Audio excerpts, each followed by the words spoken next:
This is a Film Stories original podcast. Hey guys, time to get in on the action for the biggest moments in basketball with Prize Picks, America's #1 fantasy sports app. Just select 2 or more players, pick more or less on their projections, place your entry, and win up to 100 times your money. Right now, Prize Picks will match your first deposit of up to $100. Just download the Prize Picks app and use the code GET100. That's code GET100 on Prize Picks for a first deposit match of up to $100. Prize Picks. Pick more. Pick less. It's that easy. We made this.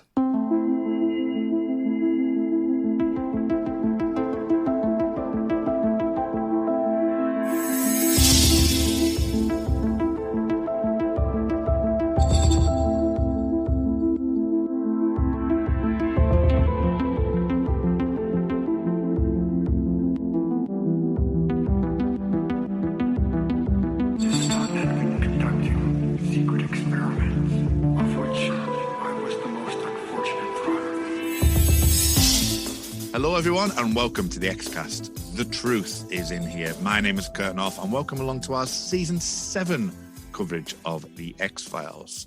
And joining me today is Darren Mooney. Darren, how are you doing today, mate?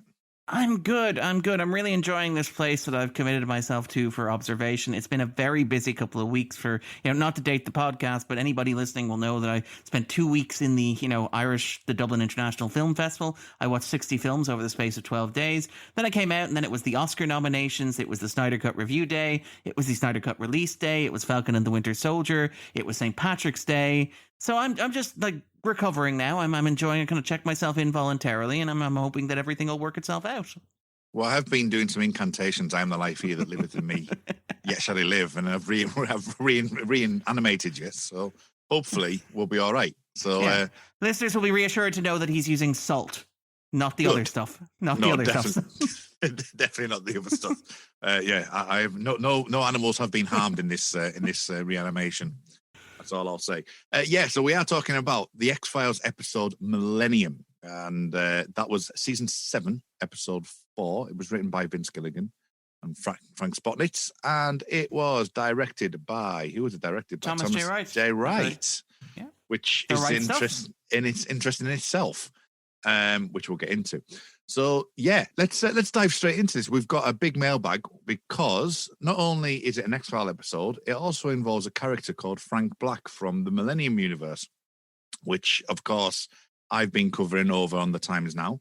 And you've been helping me with that, Darren, over the 3 seasons. So we've got mailbags. Help is one word for it.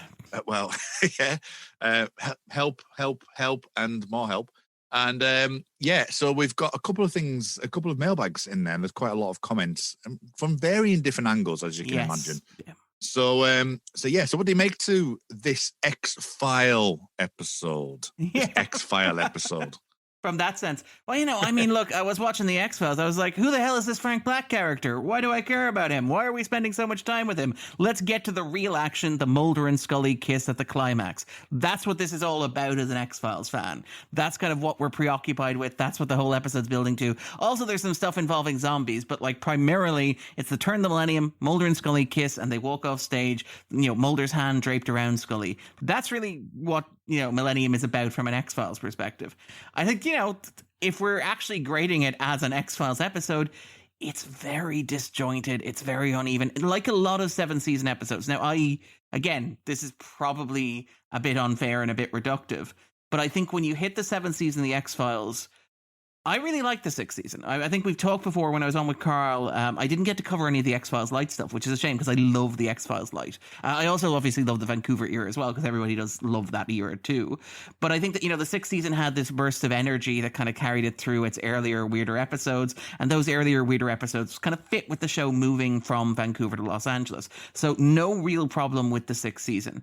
I think when you hit the 7th season, you reach a point where everybody is exhausted. And again, it's worth stressing, when people talk about that, this is something that comes up when you talk about behind the scenes stuff in the X-Files in general. When you talk about, say, how tense on-set relations were between actors. Making a show like the X-Files is insane. Making a show like the X-Files with 2 featured leads rather than a large ensemble that you can rotate through in order to spread the workload is completely bonkers. Making a show like that in Los Angeles, where the cast and crew are now confined by A, everything being much more expensive to shoot, and B, it taking much longer to commute to anything that isn't the immediate surroundings of Los Angeles. You have this kind of sense of, this is a really tough show to make. So I think when you hit the 7th season, and I hope I'm not being harsh, and I hope I'm not being unfair. And I will be clear, there are absolute masterpieces in the 7th season. I think like X-Cops, for example, is one of the best episodes of, not just of the X-Files, but of television that was produced in the 90s. So I'm not trashing the entire season, but I think that when you get to the 7th season, there is a sense of fatigue and exhaustion and why are we doing this? This is the last year. We're gonna finish up, right? We're putting a bow on everything. We just want to dot all the I's and cross all the T's. And again, maybe if I'm back later in the season, we'll talk about why that didn't happen. But watching episodes like Millennium, it really does feel like the show has reached a point where everybody's just like, well, look, we did it. It was the biggest show on television. It was one of the biggest shows of the 90s. It was a cultural phenomenon. We had a blockbuster movie. We've done the 2 seasons in Los Angeles where David Duchovny gets to be in Los Angeles, and also where everybody gets paid a little bit more because it's a network hit and we extended our 5-year contract. Can we finish up now? Can we wrap up? And with Millennium as an episode of the X-Files, you really see that sense of, well, are we done yet to it? Because it's like, yeah, we're bringing in Frank Black from the TV show Millennium in order to tie up the X-Files and Millennium together. We'd intimated that the shows existed in the same universe. In the early first season episode of Millennium Lamentation, we used Mulder and Scully's stand-ins in the distance to suggest that they existed in the same world. In the second season, we brought in the character of Jose Chung from Jose Chung's From Outer Space to do the episode Jose Chung's Doomsday Defense. And actually, if you're listening on the X-Cast and you haven't watched an episode of Millennium, that's probably as good a jumping in place as any, because you have the character of Jose Chung to guide you over. And I mean, it got a bit thorny in the 3rd season Millennium in, was it Closure or Nostalgia? I think it's Closure, where they're watching Kill Switch on television. Yeah. So that implies that there's a TV show, The X-Files, in the world of Millennium, but Millennium is also in the same world of The X-Files. So there's a TV show of The X-Files in the world of The X-Files. And I feel like we didn't explore that enough, and we need to dive into that, but we don't have time. But yeah, the sense of bringing in Frank Black in Millennium, it's he was a 10-13 character. Millennium was a show that was very important to Chris Carter and will continue to be. I think in 2012, when Carter, I think it was some sort of, was it Los Angeles Television Film Festival, something like that, he was asked to pick something to screen. And I think he picked an episode of The X-Files. I think it was probably Postmodern Prometheus. But he also picked the pilot of Millennium to air. I think Carter's always been very proud of Millennium. It's always meant something important to him.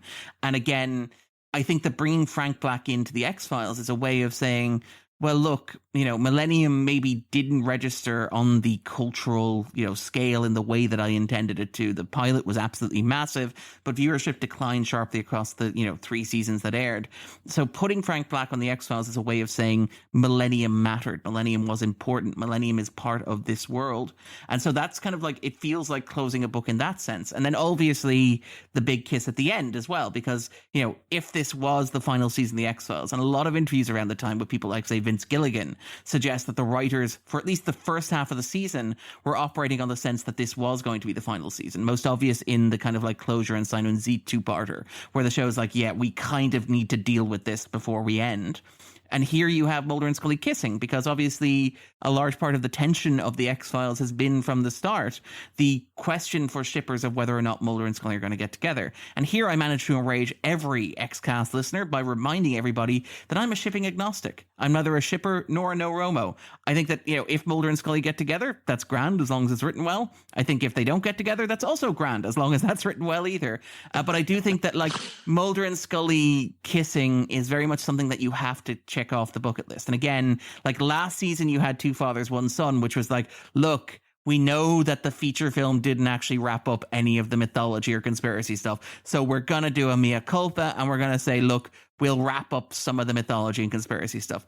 And Millennium, where Mulder and Scully kiss, is very much okay, yeah, we know the cock-blocking bee was a bit much in Fight the Future. We'll put our hands up and say, okay, we didn't give you what you wanted. Finally, Mulder and Scully are going to kiss. And so does have that sense of, well, look, we're tidying up loose ends. I just really wish it were a better episode of television, and I wish there were a bit more energy to it. I wish it was a bit more inspired in how and why it was doing the things that it felt the need to do, if that makes sense. Yeah, it does. Yeah, it's well put, and for an early season 7 episode as well. It's good to get your thoughts on it, and I know that zombies will kind of reappear as we get through the season as well. And I know that you've written about that on several occasions about this season feeling like that, which is always good to look at. I mean, this episode in particular.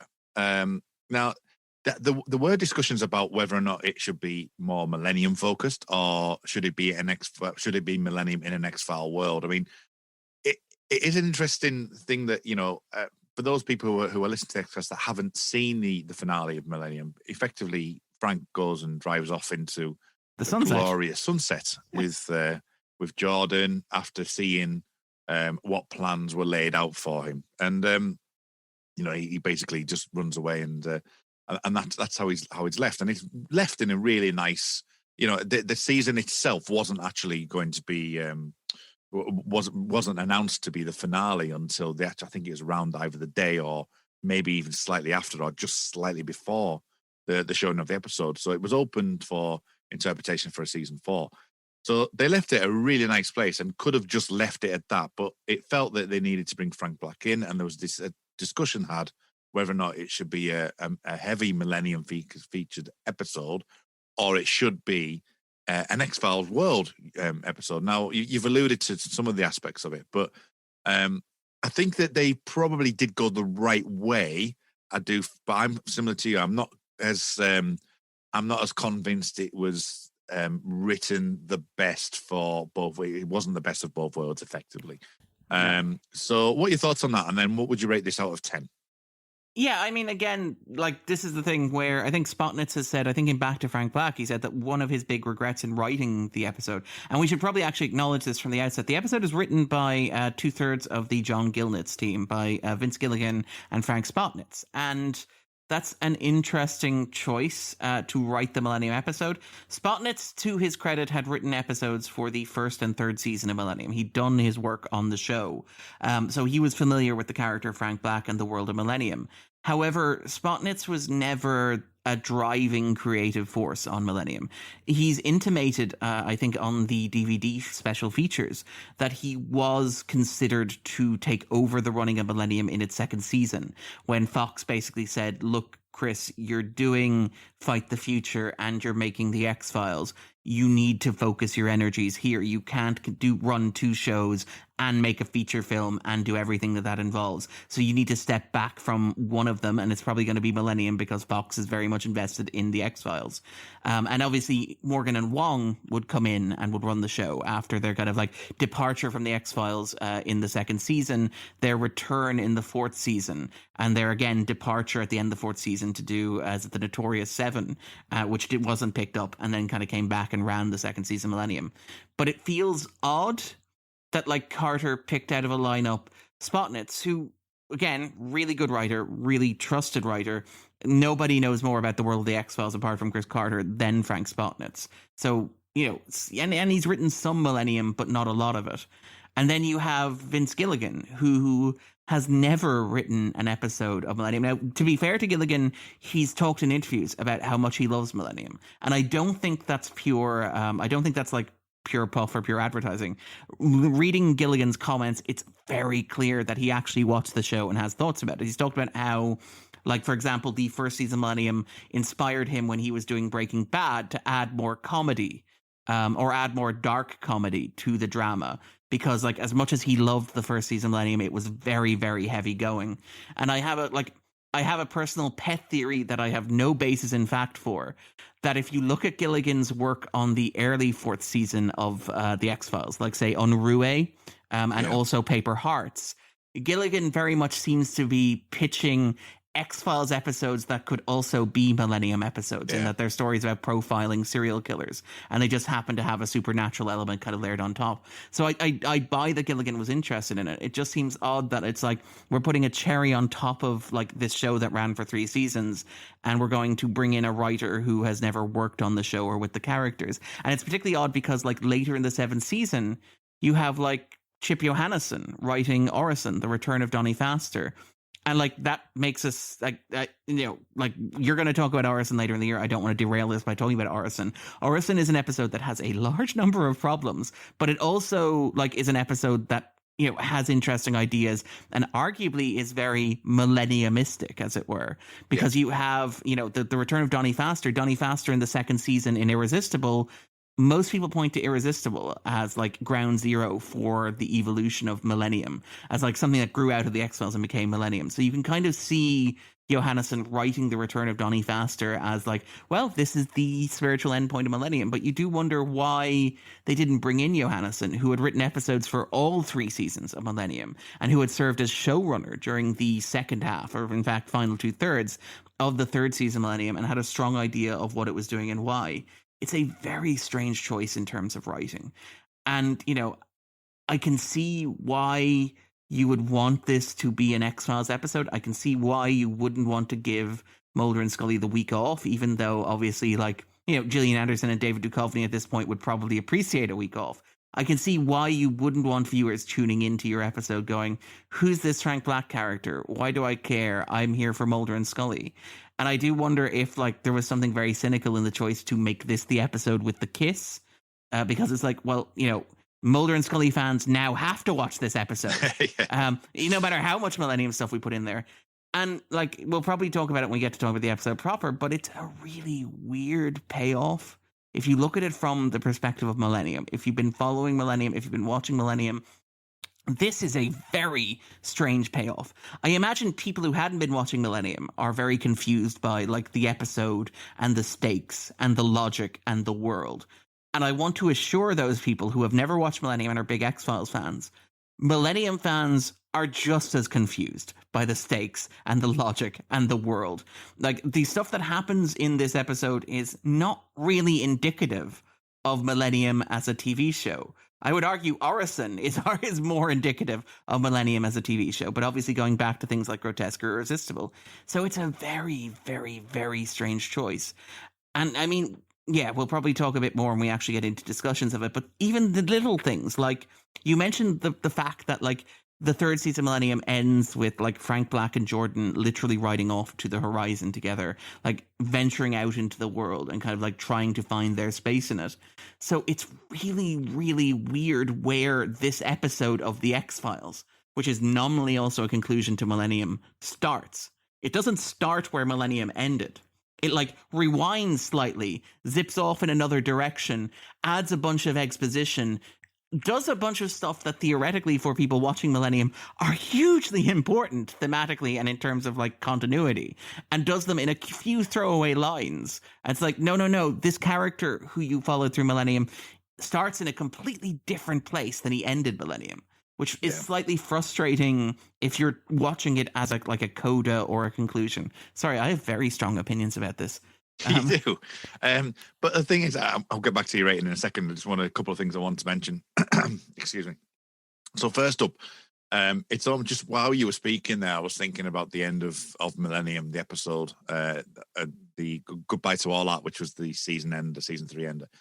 And it's almost as if like Frank takes Jordan out of school, goes straight to a psychiatric hospital, spends 30 days in there, then has his little trip with Mulder and Scully, and then ends up in the car at the end. Yeah, no, like that would make more sense. That would actually make more sense if it was structured that way. If this was all like an interquel.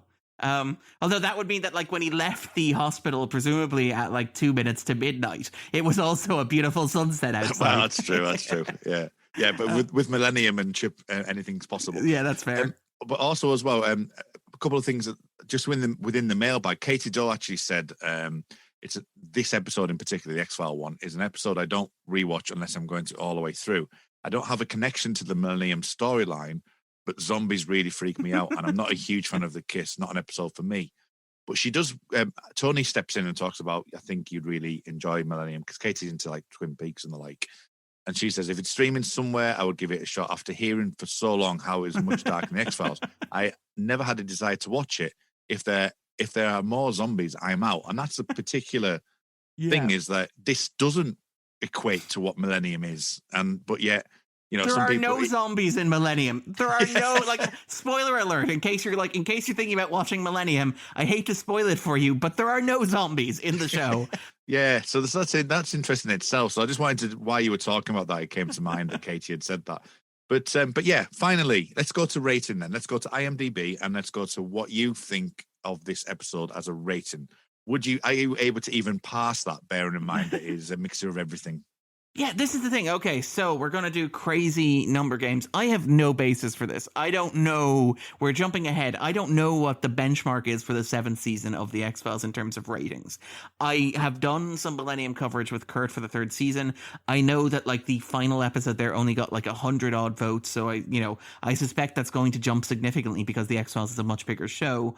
I think, you'll get the Millennium fans who might vote it up because it features Frank Black, even though I think a lot of Millennium fans are also but I think it being Frank Black, it's there's a bit of he's our guy, we're going to root for him. And being honest, he is our guy. I am going to root for him.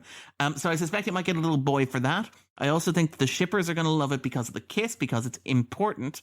And because Carter being Carter made them wait 7 years for it, because of course he did.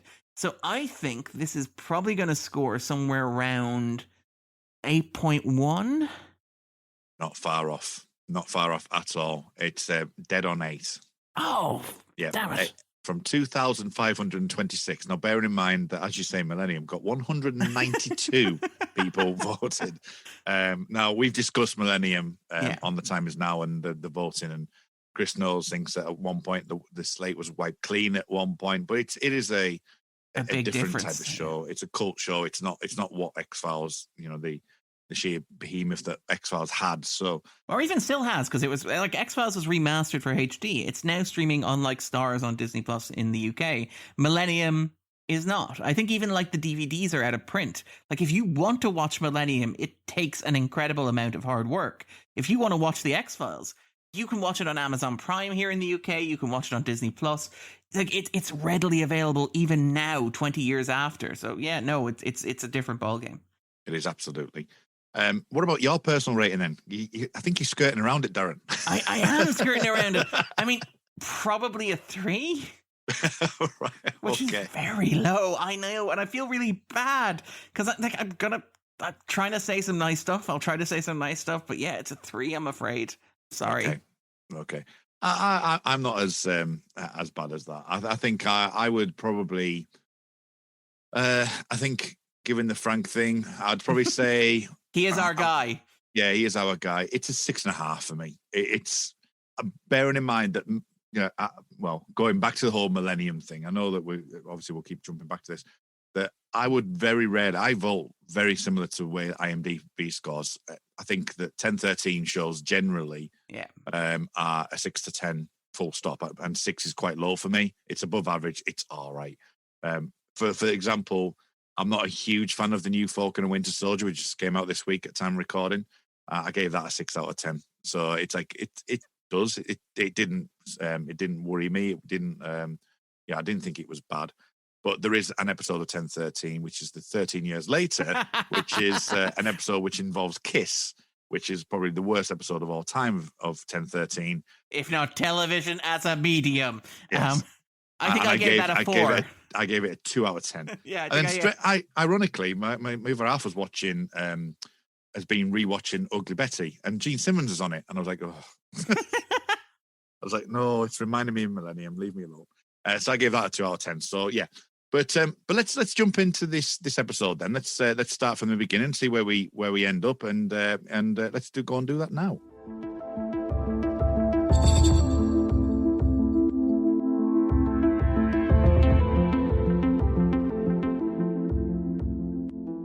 What do you think to these openings? Because I think to be fair, that the first part of it is actually quite a strong, effective teaser for a start. It's very kind of irresistible. It's kind of, you mentioned irresistible before. It kind of calls back to that a little bit. The zombies, well, he's not even a zombie yet, but he's very blue and he's very grey. And just the general choice of the kind of type of zombie that they've gone for in this episode, I think, just as starters. What do you make to all of that?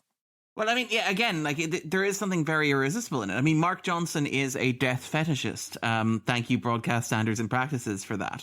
In that, like, again, even when Frank profiles him later on, he talks about how he's been around death all his life, and we see him as a taxidermist and that sort of stuff. And again, that aspect of the episode makes sense because it's like, yeah, the Millennium really kind of originated, or Carter's kind of pointed to it originating in the script for Irresistible. So it makes sense that that's kind of where we'd end up.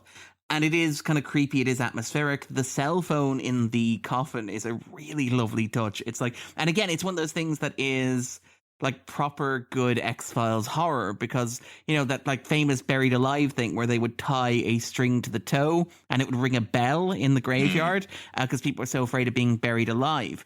It's like the 21st century version of that, because of course the X-Files is a show with cell phones. So I really love that idea. That moment is fantastic as well. If we're talking about the zombies are interesting. And you alluded to it earlier. If you wanted to get all artsy-fartsy and let me put on some sort of critic hat, I don't know what a critic hat looks like, so listeners will have to imagine it with their mental eye. I really don't want it to be a fedora, maybe a top hat or like a cap or like a beret or something. Whatever it is, I'm wearing it now, but it's not a fedora. But I'm wearing it now anyway, and I think you could make the argument, and it's probably a stretch, throughout the 7th season, there is this recurring fixation with zombies. And it first happens, I think, in Amor Fati, the season premiere, where like the body is like brought back from the dead in the camp on the coast. Is it the Ivory Coast? I think it is. Where like a zombie comes back from the dead. I think it's Michael Ensign and kind of tries to attack people. And like Vince Gilligan's original draft of the script for Hungry wasn't about Shark Boy. It was about a boy turning into a zombie. Here in Millennium, you have actual literal zombies. One of the big ideas that was pitched through the 7th season was the return of Stephen King, who had obviously written Chinga in the 5th season. He was going to come back and do an adaptation of George Romero's Night of the Living Dead for the X-Files as well. And like, again, when you go beyond that, you even look at things like, say, David Duchovny's Hollywood AD, in which like the X-Files movie is a zombie movie.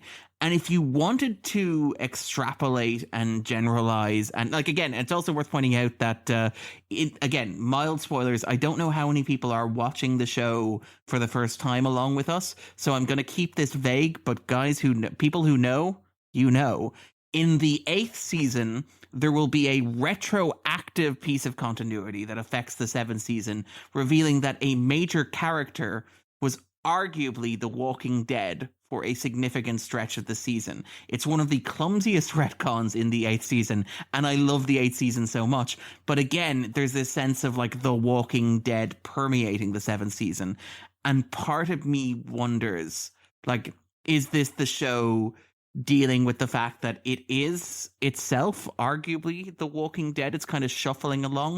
And I think I probably talked about this with kind of Carl when I talked about the 6th season finale and the 7th season premiere. Even the mythology, when you get to the 7th season, is an ambling zombie. Like, because most of the big characters are dead. All the elders are dead. The conspiracy has largely been dismantled. The colonists appear to be no longer collaborating with them anyway.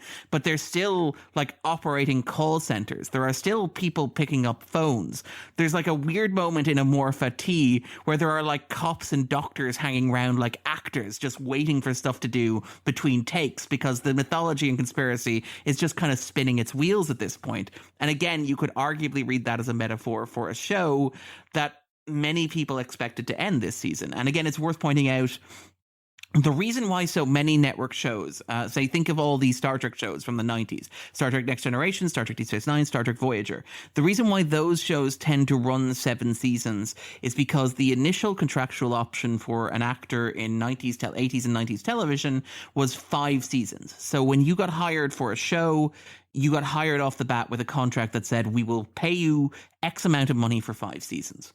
If the show lasted less than 5 seasons, it was cancelled, the option was not picked up, and that was grand.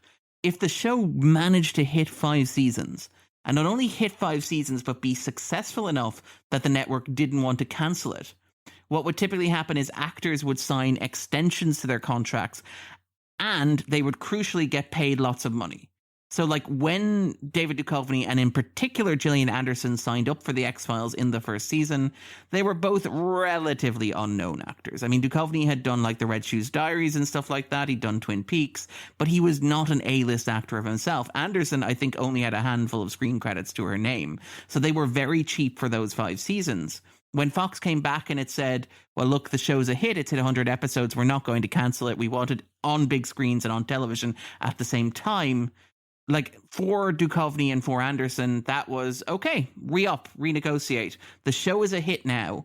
We want our share of that money, and justifiably so, given how much money it was raking in. So that's why shows that tend to run 7 seasons. You get 5 seasons of, well, whatever we agreed we'd pay the actors at the start. When we get to the end, you get 2 seasons of, yeah, but the show's a hit, so we want a big pay bump. We want to cash in on that, and that's why the 7-season figure tended to be the norm. So, like watching the 7th season, there is, if you wanted to, you could argue that zombie kind of shuffling thing is a metaphor for how I suspect a lot of people, and again, this isn't just supposition. This is looking at interviews at the time. A lot of people working on the show were like, yeah, we're done this year. We're out. This is the end of the X-Files. And again, listeners, to keep you in suspense, wait until the season finale and we'll discuss why that wasn't the case. Yeah, it certainly wasn't. And, it had a number of different options to go down after season 7. But, we'll get there. We're only at the beginning of season 7. So, there's a long way to go, a long way to slowly walk through, shuffle, as it were. Shuffle through. As I'm feeling this morning, actually, strangely enough, I'm feeling like I'm shuffling through the world. I'm not fully au fait with the world at the moment. And season 7, I think for me, it's going to be a really interesting one when we go through it. Season 6 was interesting in itself because Carl, Sarah, and I were going through the season, and we had our episodes that we did. We obviously listened to it and reappraised it. And there's aspects to it which I actually reappraise quite nicely. Things like Trevor, for example, not the best episode in the world, but actually... It's a very sweet little story. It's very well constructed, old-fashioned, yeah. Yeah. And strangely enough, it was written by 2 people who were on the Millennium set. But yeah, so things like that. So, and I think season 7 has always been a bit of a strange one for me because there is elements in it which I really like the closure, Xenozites, for example. I actually really like them, and I know there's different opinions on that. Like of Requiem's great, and the fact that it hasn't got the mythology behind it as such, it's got a really weird kind of thing with it. As you say, ex-cops. So there's a lot that I like in season 7, but also a lot that's kind of like, ugh, okay. So it's going to be interesting to see where my reappraisal comes of season 7, and when we get to the end of that, I'm personally waiting for you to declare Alpha from the 6th season a masterpiece. That's the reappraisal that I am urgently waiting for. Well, news at the moment, I know Clara Cook did the coverage of Alpha. I haven't actually rewatched Alpha yet, and we're getting close to the end of season 6. So it's not great. So I'm going to have to watch it. But, it's got Andrew Robinson in. So, at least it has that going for it. Plain simple Garrick. Exactly. But talking about the phone, actually, going back to the scene where you're saying about the phone being under there, I think it's a great piece of storytelling. I think, as you say, with the bell ringing and things like that. The only thing is, I work in a building that's grass-covered roof. It's one of the Europe's largest undercover roof buildings. And I can't get a phone signal. So I'm a bit, will they have really got a phone signal 6 feet under? I'm not too sure. But anyway, it works for it anyway. So I love that, you can get a phone signal six feet under, but you can't apparently at this dude's house, even though he carries a mobile phone with him as well. Like Mark Johnson's house is unreachable via cell phone, but don't worry, 6 feet under dirt, it's perfectly fine. 90 cell phones, they built them proper. Yeah. That's why they had the big antennas. That's why you had to pull the antenna out, right? Oh, yeah. Oh, you got to remember those antennas. Brilliant stuff. Yeah. So back into the graveyard. Following scene is, we've got Mulder actually physically in the grave. And it's interesting how they haven't spent Christmas this year. After last year's shenanigans, they seem to have avoided that. Probably for the best, to be fair. Although, and again, the thing is, we mentioned the sixth season. I should probably just mention, and this is one of my favorite little details. The X-Files for me, I think I mentioned this back when I started recording with Tony. The X-Files for me was one of the first shows that was my show. It was because I grew up with my gran and granddad showing me stuff that was horribly inappropriate for children. It's like watching movies like The Shining or The Devil Rides Out or The Wicker Man with them. And growing up and my taste in horror being informed by that. And The X-Files was my show because it was the one that it was too hip and with it for my grandparents to get. My granddad watched a couple episodes. He's like, nah, I don't really like this. But my favorite detail is that his favorite episode of The X-Files, and one of his favorite episodes of television ever, is how the ghost stole Christmas. Right. That always amazed me. Just love that line. It's have a good Christmas, Scully. Yeah, better than last year, I think. I know it doesn't say that, but it's thank you, Merry Christmas. We didn't try to kill each other this year. We'll just we'll kiss and make up literally in this year, won't we? That's it. It's all good. There is, I mentioned this on a video chat that I'm on with some of the X-Cast crew, that there's a few elements in this, and it always sticks out to me. And little continuity things don't really normally bother me, but when you're looking down at Mulder, the film looks like it's been flipped a couple of times. His hair parting's on the wrong side a couple of times, which is it's a bit annoying. But never mind. But we do kind of get this aspect of the group, because this is alluding to the fact he's an FBI agent. We've got the circle, we've got the blood around that circle, and then we head into the FBI's office. There's this kind of reporting, and Skinner's obviously there. We've got them all around the table because obviously it's an FBI thing. But I think it's really interesting that Skinner is giving this job to Mulder and Scully and asking him to keep it quiet, because it obviously, as a 1013 trope, looks bad for the FBI. What do you make to Skinner bringing the Millennium group up? And what I will say is, yesterday when I was going through my notes, isn't it interesting how Dana Scully has a tattoo which is an Ouroboros and not a word of it is mentioned? Well, I mean, we don't know that Mulder's seen the tattoo yet, do we, shippers?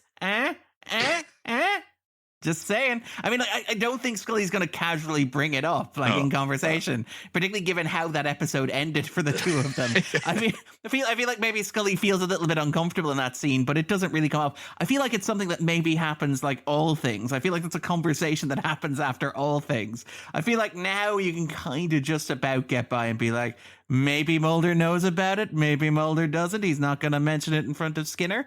But what I do find interesting about that scene, and again, it's one of the things that you mentioned, which is very interesting, because you do have that idea of the group. And, again, for listeners who are not familiar with Millennium, just a very, very quick bit of back context.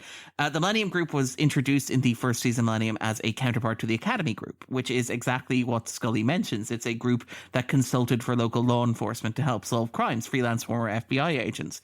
However, during the second and third seasons of Millennium, the Millennium Group kind of evolved in interesting directions and became this kind of weird Judeo-Christian cult in the second season. And in the third season, this kind of weird Skull and Bones type association, everything that everybody imagines happening with Davros and Bill Gates and microchip sort of stuff, like the conspiracy light from the X-Files. So it very much kind of evolved in interesting directions over the 3 seasons of Millennium. I kind of love that in order to get this episode done in 40 minutes without confusing anybody who hasn't watched Millennium, the whole episode has to be very vague and fuzzy on that. It has to be some stuff happened with the Millennium Group, but don't worry too much about it. We just want you to know the FBI might be a little embarrassed. We're not going to tell you why. It's not like they possibly tried to engineer the end of the world or control human brains, but we just whatever, just keep it quiet, keep it on the QT. And I think actually it would be kind of fun. This is one of those things that I wonder, I feel like it's a missed opportunity when Skinner says, keep it quiet. When Skinner, gives the data to Mulder and says, keep it on the QT, I kind of, part of me when I saw that scene the first time was wondering, are we going to get an episode about the relationship between the Millennium Group and the FBI? Are we going to get, a sense of the Millennium Group and its ties to the FBI running active, being part of kind of what the show is or being part of what the group is? But it doesn't really come back, because Skinner makes the point, and again, this is what I talk about when I talk about the weirdness of this, not picking up where Millennium ended, even though the way that it's structured through exposition, if you didn't know what Millennium was, you'd assume that all this stuff actually happened on screen and all this stuff is just like baggage carried over, and this is just what Millennium is. As Katie pointed out, I thought Millennium was about zombies because the episode called Millennium of the X-Files was about zombies, so logically these two things would come together.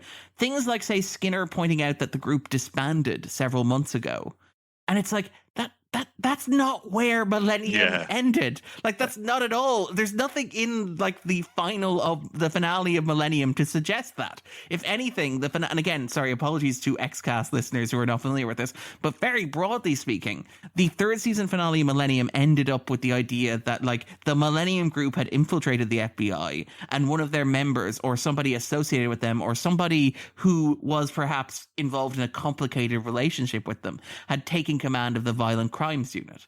So like the group suddenly like going, I guess we better give up. Well, it was fun while it lasted. It's a very strange shift to have in the mythology, and a very strange one to introduce with a single line of exposition from Skinner.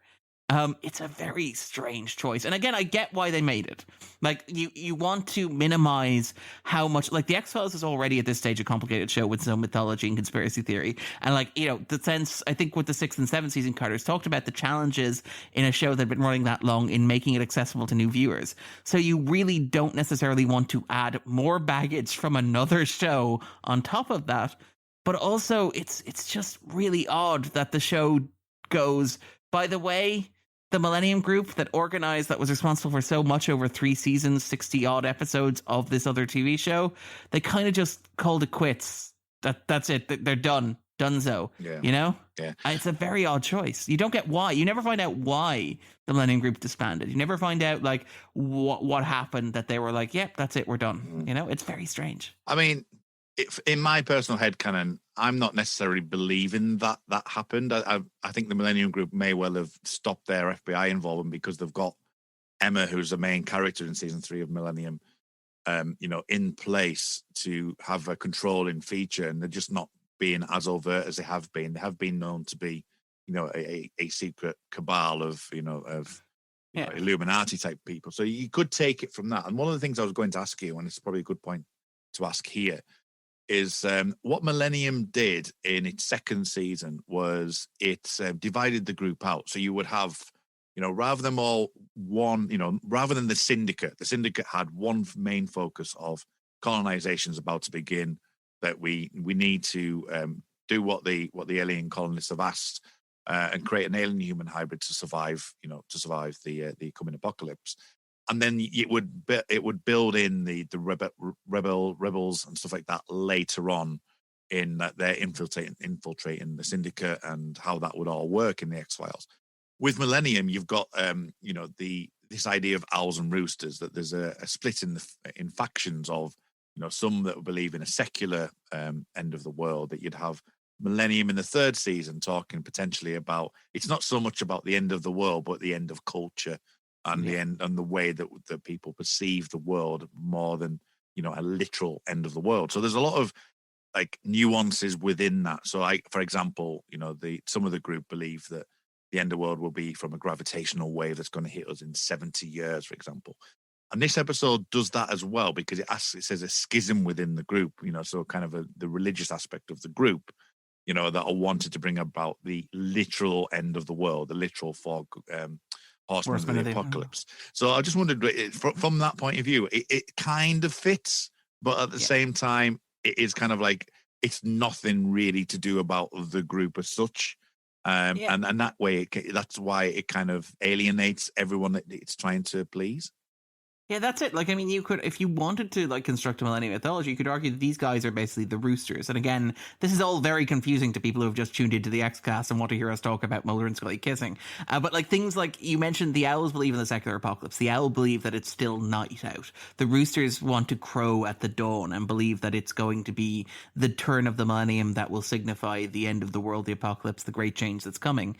And the Roosters have typically, again, been associated with Christianity. And again, the second season Millennium, like with the finding of the True Cross and things like that, the Hand of Saint Sebastian, all these religious artifacts, most of which rooted, again, in Judeo-Christian culture. And even here, I kind of love that the salt that he uses is kosher salt. And I'm like, see, Judeo-Christian salt. Huh? Anyway, but yeah, like that's the kind of thing where you can kind of see, it's like Skinner saying, I want you to handle this quietly because it's sensitive. You can kind of see the germ of an interesting idea and an interesting angle to go, where it's like, the Millennium is happening, but also the tension within the Millennium group, or the tension in wider culture about whether or not the turn of the Millennium represents anything at all, whether or not it's going to be something that happens naturally. I mean, I know, like, people who lived through the Millennium, people who are old, like you and I, Kurt, will remember, like, Y2K and the idea that, like, when the clock hit midnight, planes were going to suddenly start falling out of the sky, and all these kind of doomsday predictions as well that were non-technologically based, that were going to say, oh, there's going to be earthquakes and volcanoes, and the world is going to end, and it's going to be terrible and horrifying. And, like, within this, even, you have the kind of the further extension of that, which is, again, an idea that I think Millennium itself explored much more thoroughly and much more insightfully. But the question of whether that belief in apocalypse means wanting to bring it about. So whether or not the people who are most invested in the idea of the end of the world will actually be so fixated on it that they won't just predict it. They will be actively complicit in it. And again, something that was very popular, popular is a horrible word to use here, something that was common in the 90s, these doomsday cults as well. Things like, the kind of like the sarin nerve gas attack in Tokyo, the idea of bringing about or signaling or signifying the end of the world through gesture and through action.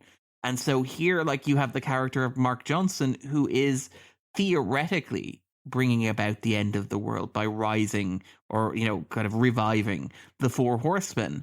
And it's an interesting idea because it, like, one of the fascinating aspects of Doomsday is, like, that urge, and again, sorry, this is very pretentious and I apologize in advance, but that kind of like Freudian urge of like Thanatos, and again, notable, you could argue, like, if you wanted to be very generous to Millennium as an episode of television, it's that conflict between the two Freudian urges of Eros and Thanatos.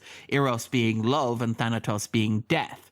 So you have Mark Johnson, a man who, by Frank Black's profile, has lived it alone his entire life. He's never had a close connection to anybody. And what he's doing is he's literally trying to bring about the end of the world by reviving the Four Horsemen. And in contrast to that, again, if you're being very generous to the episode, you have Mulder and Scully. And arguably, you could argue, even say the platonic, like, father-daughter love that happens between Frank and Jordan. But you have this idea of love existing in opposition to death. And the idea that, the doomsday prophecies, the end of the world urges that, like, seem to permeate pop culture are that, like, is there a part of us that wants that?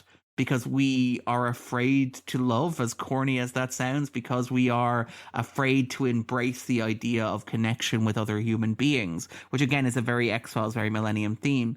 And I think these are all interesting ideas in the episode. I just don't think the dots connect, if that makes sense. And there's no real urgency. You think about 2001 Son, you think that, or Let Colonization Begin, it started and Mulder gives up.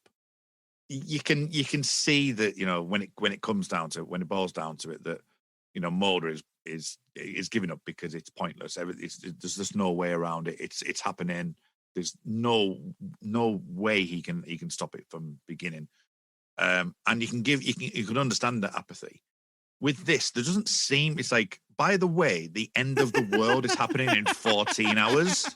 Yeah, he literally says 14. Like, and again, like, you can kind of see early on why Mulder and Scully wouldn't take this seriously, because it looks like a case of grave robbing, and like, that. But the problem is that once like even Scully is like, he's bringing back dead people, you imagine they'd be like, feck, that probably means the world is going to end in 14 hours. We should probably do something about this. But instead, it's just like we're leaving voicemails for one another. We're kind of like, we're looking at our phone and kind of going, no signal. I guess I'm going to have to go in there. And like, it's all very blasé. Like, again, it's a very another day at the office for Mulder and Scully, which is very strange.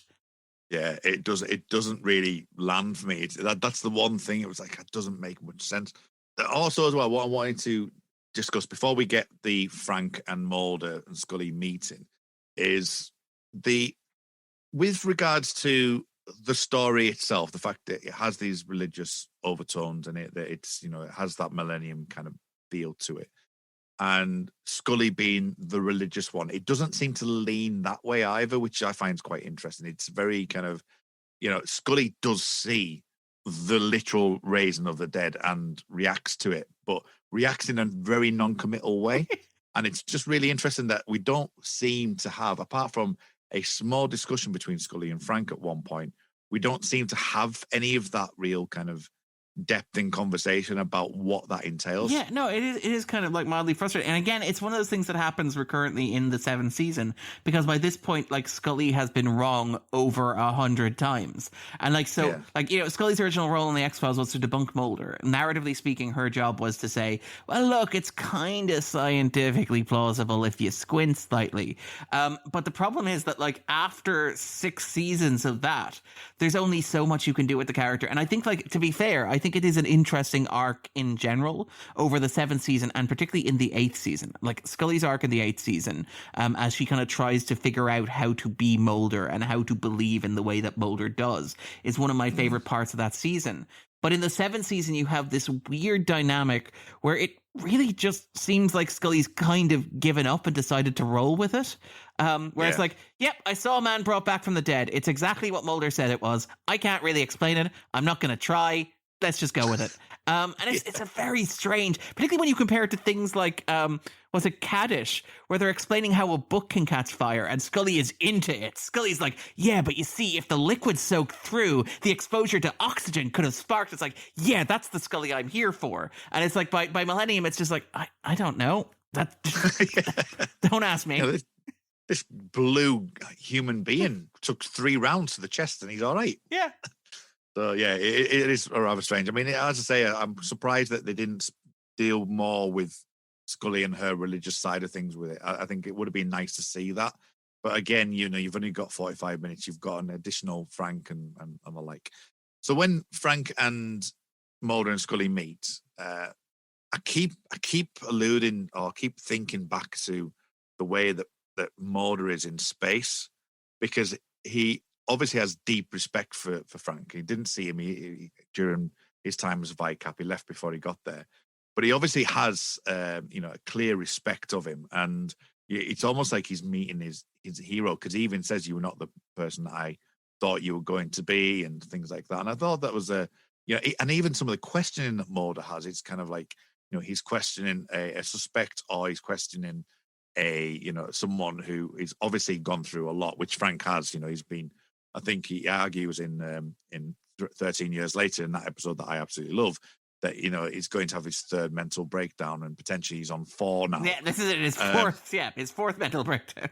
So we think Mulder and Scully have had it bad. But yeah, it's interesting how, like, the way that Mulder, like, kind of has quite a lot of empathy, and actually we're dealing with Frank before we really get into the nitty-gritty of him. So it's an interesting meet, and I think it's quite well done in that regard. Well, yes, like, I mean, again, Mulder and kind of Frank share common DNA. They're both basically Will Graham from, again, Thomas Harris's work, where, again, like, people talk about the connection between Dana Scully and Clarice Starling, and that's very true. That's entirely true. Even looking at the way Gillian Anderson was styled in the early season of The X-Files to look almost like Jodie Foster. Things like the use of Jodie Foster in Never Again, for example. And obviously episodes like Beyond the Sea, although I know Morgan and Wong have both said that was not based on Silence of the Lambs. Even though you look at it, it's like, really? But, like, that sort of attention takes the that sort of, like, discussion of, like, Silence of the Lambs' influence on the X-Files ignores the fact that, it's Thomas Harris's work in general, including, say, Red Dragon, which had become Manhunter, the movie at that point, starring the guy who would be Gil Grissom, William Peterson. And, like, Mulder and Frank are both later iterations of the character of Will Graham. And, like, luckily enough, Will Graham is probably better known to the general public, or at least to people who watch, say, the X-Files and Millennium now, than he would have been when they were on the air, because obviously he was played by Hugh Dancy in the Brian Fuller TV show, and like even slightly earlier by Edward Norton in the movie Red Dragon. But like watching Hannibal, you can get a sense of, yes, that character is both Mulder and Frank Black. And in fact, they actually bring in Lance Henriksen the first season of Millennium to play a serial killer in order to reinforce that idea of there being a connection between the two. And like Mulder and Frank are two sides of the same coin. They're people who are extremely empathic. They're extremely sensitive. Like Mulder's big gift, generally speaking, outside of, that horrible episode that we're not going to talk about from the second season where he doesn't believe in ghost rape. Outside of that, Mulder is a hugely empathic character who's always incredibly sensitive to the plight of victims. Think of Oubliette, for example, from the third season. Hell, think of Conduit, the fourth episode of the first season, where like Mulder's big defining characteristic is how open he is, how emotional he is. Again, like there's a reason why David Duchovny crying is one of those great X-Files kind of memes and moments. It's because Mulder is that character. He's incredibly open and emotional. And Frank Black is arguably the same sort of character as well. He understands serial killers because he gets inside their minds and profiles them, because he doesn't limit himself to cold detachment. And again, you could argue the big difference between Mulder and Scully is that Mulder and Frank Black is that Mulder's big breakdown was driven by the memory and traumatic memory of Samantha's abduction. And so he became obsessed with aliens, whereas Frank's breakdown was related to a serial killer case that he worked, and he ended up becoming obsessed with kind of solving and cracking serial killer cases. So they are very much two sides of the one coin. And I like seeing the two of them together. I think it's fun. I think it's interesting. Ironically, like I am not a huge fan of the IDW comics, but one of the things that I really liked there was that like there was an arc of the X-Files, I can't remember if it was season 10, it was probably their season 10, where Frank and Mulder teamed up and actually got to do like proper profiling work together. And I was like, yeah, this is exactly what it looks like. My problem with Millennium is that it's like, yay, Frank Black and Mulder finally teaming up, two sides of the same coin, two children of Will Graham. It's two sons, one father, basically. But together they're gonna shoot zombies in the head in a basement. And it's like, it feels like a really weird thing to do with these two characters together for the first time. It's like, I probably would almost have liked it more if they went like crazy horse riding or something, or had like gone go-karting. Like, I feel like I probably would have got more out of Mulder and Frank being together go-karting than I do out of them shooting zombies in the head. It's a strange one. It's a very strange one.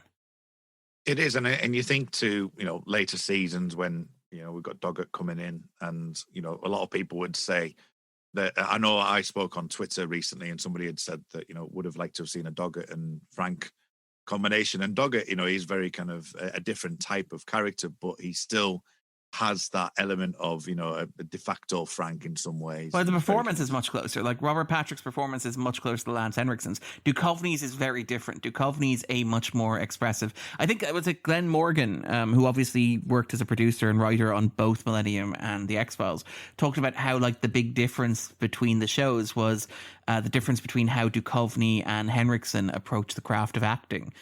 So Duchovny is a very kind of sophisticated intellectual actor. And I mean, like, I think he was famously one paper away from a PhD in English, for example. Yeah. You read interviews with him and he's like reading from like Joseph Campbell's The Hero with a Thousand Faces. And like, I think Morgan's talked about how when they were mapping out Mulder's arc with Duchovny, because Duchovny obviously got involved in shaping that, kind of like in, with Colony Endgame and then through to the second season finale and things like that. So you could kind of see like Duchovny intellectually kind of engaging and understanding with like the mythic journey and the hero's arc and all that sort of stuff. Whereas Henriksen was much more intuitive and emotional. And I think one of the big tensions in the second season Millennium when Morgan and Wong were running Millennium was that for Henriksen, he didn't always have the emotional connection to the material that he felt he needed, even though Morgan and Wong understood intellectually what the arc was supposed to be. So I think there is a very, like, again, this is Mulder and Frank Black, two sides of the same coin.